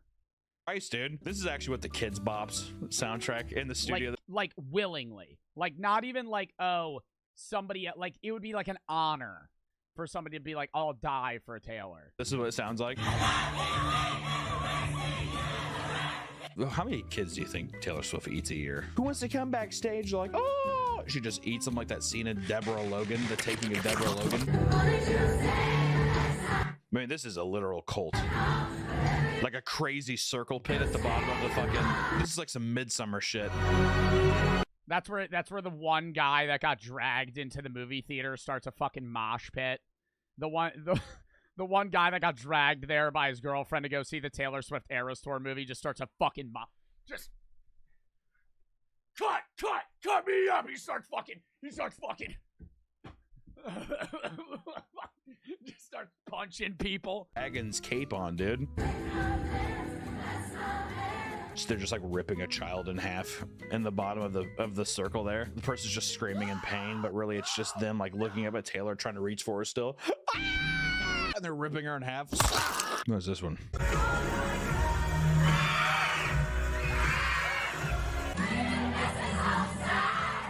This is people doing this during the credits of the song. I I'd love to see one guy who's just like waiting in his car, like waiting for the kid to get out, and he's just like, he definitely knows the movie's over. Like, this is the credits, and the dad like walks in, he's like, Rebecca, get your ass out of here, Rebecca. Taylor Swift Ticketmaster disaster. The line has stopped moving. The website fully crashed. I waited in line. God, these girls are so stupid, dude. If I was their dad, I'd be like, you're not going. It's like they're getting ready to leave. Yeah, I'd let out all the air in their tires. What? Oh, darn it. Did that happen? Dang it. You slash your own daughter's tires so she can't go. Hours. Ticketmaster, the company responsible for selling these tickets, is facing increased scrutiny with fans. Oh, because they like botted all of them and then they uppriced the fuck out of the tickets. Dude, when the average Eras Tour, dude, if they still have them, I'll actually look. In Tokyo, Japan, in the winter, the average ticket's only $740. But if you were in the U.S., the average Eras Tour ticket for like California, Philly, New York, dude, it was like $2 or $3 grand. Hasn't Ticketmaster fucked up for like forever? They suck. Government officials demanding answers on what many claim. Government officials for Taylor Swift concert? God damn. I'm pretty sure there's some other stuff going on in the world right now that's probably a little more important. We, the world, want to know, Ticketmaster, why are the Taylor Swift concert tickets not going out? We must know. Jesus Christ, this is too much power for someone to have. This footage, it only reminds me of like the Michael Jackson craze was pretty similar. Like people hurling like themselves into like traffic and shit. Taylor Swift fan in disbelief after family surprised her with Eras Tour tickets. Dude, is there any fan base that's as insane as Taylor Swift fans? That's good news. That's an insane forehead. I know I'm being very judgmental about looks, but that is insane, dude. Maybe K-pop. Maybe K-pop fans. Yeah, like BTS. Feels fake. The guy behind her. That dude is eating down in that suit. That boy is savoring that suit. Move the camera back over. It's a fake cry, dude. Dumbass fucking white suburban family in middle America. Train filled up with Taylor Swift fans. Y'all enjoy your night. I'm out of here. No. Oh, God, and they're going to start singing? The fuck off that train. There are good Taylor Swift songs, though. Like, I went to the gym with Brooke, and I forgot my headphones, and she gave me one of her earbuds, and she only played Taylor Swift songs, and I'm gonna keep it real, most of them were ass, right? Not ass in general, but, like, I don't know how the fuck Brooke lifts weights to Taylor Swift, right? Like, if I'm lifting weights, I want to listen to some dude in the mic going, like Slipknot. Like, I want to listen to Slipknot, Five Finger Death Punch, some shit that has some heavy metal down, like some, like, I'm gonna fucking kill somebody music, right? Not Shake It Off by Taylor Swift or, like, a love song. But, like, she was playing some of them, and they were, like, demotivating, honestly. Like, for, like, lifting weights, because they were, like, sad.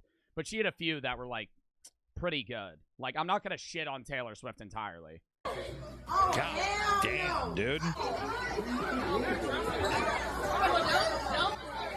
I'm off that fucking subway. I'm off that fucking subway. I'm not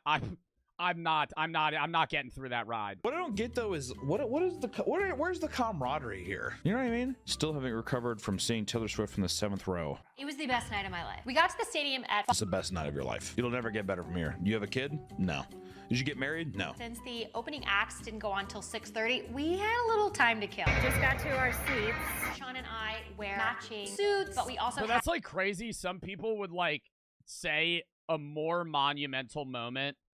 Like if I saw like the ancient Egyptian pyramids, that would be like off to the top of my head, like a very monumental thing in my life, right? Like witnessing, like getting married, yeah, having a kid. But I'm saying like going to see something. But I'm saying like seeing like wonders of the world would be like more monumental in my life than like going to the Eras Tour. Had our light up shoot. These fucking jumps need to stop, dude. Before I knew it, the show was starting. Boy,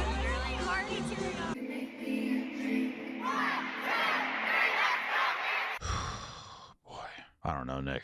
I don't know what I have to give.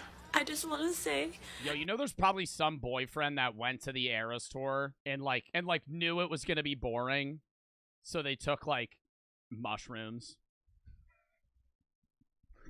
or, like, acid before they walked in.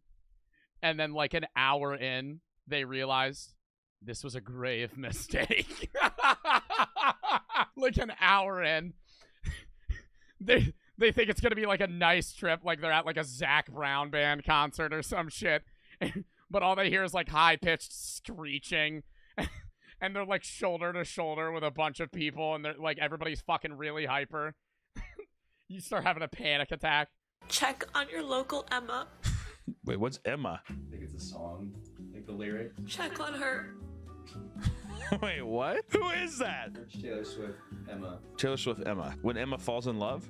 Little Miss Sunshine always thinks it's gonna rain. It sounds like a dumb bitch that thinks she's a lot more special than she is. Check on your Emma, your local Emma, please. Would you date Taylor Swift? Yeah. If you had the opportunity to date Taylor Swift, would you do it? I would date her.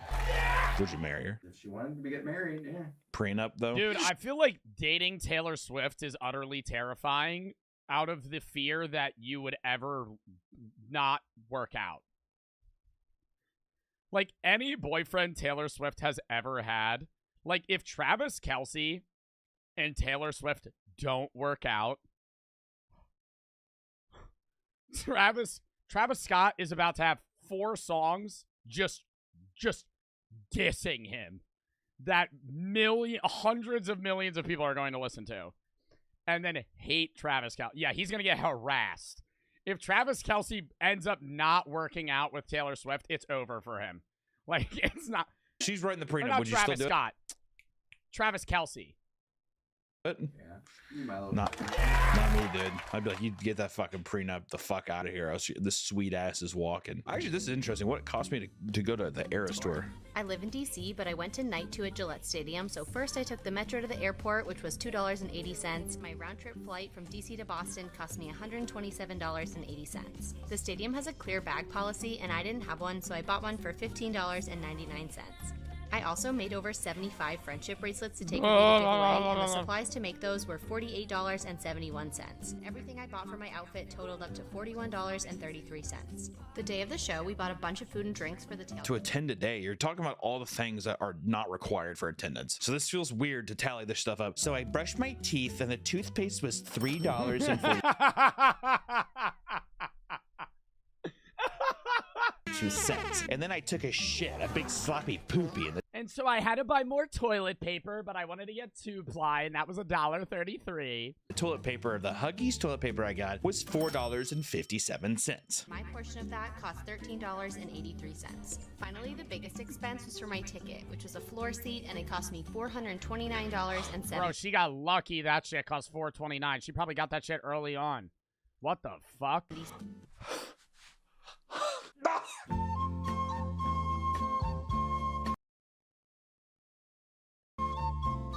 Oh, he died.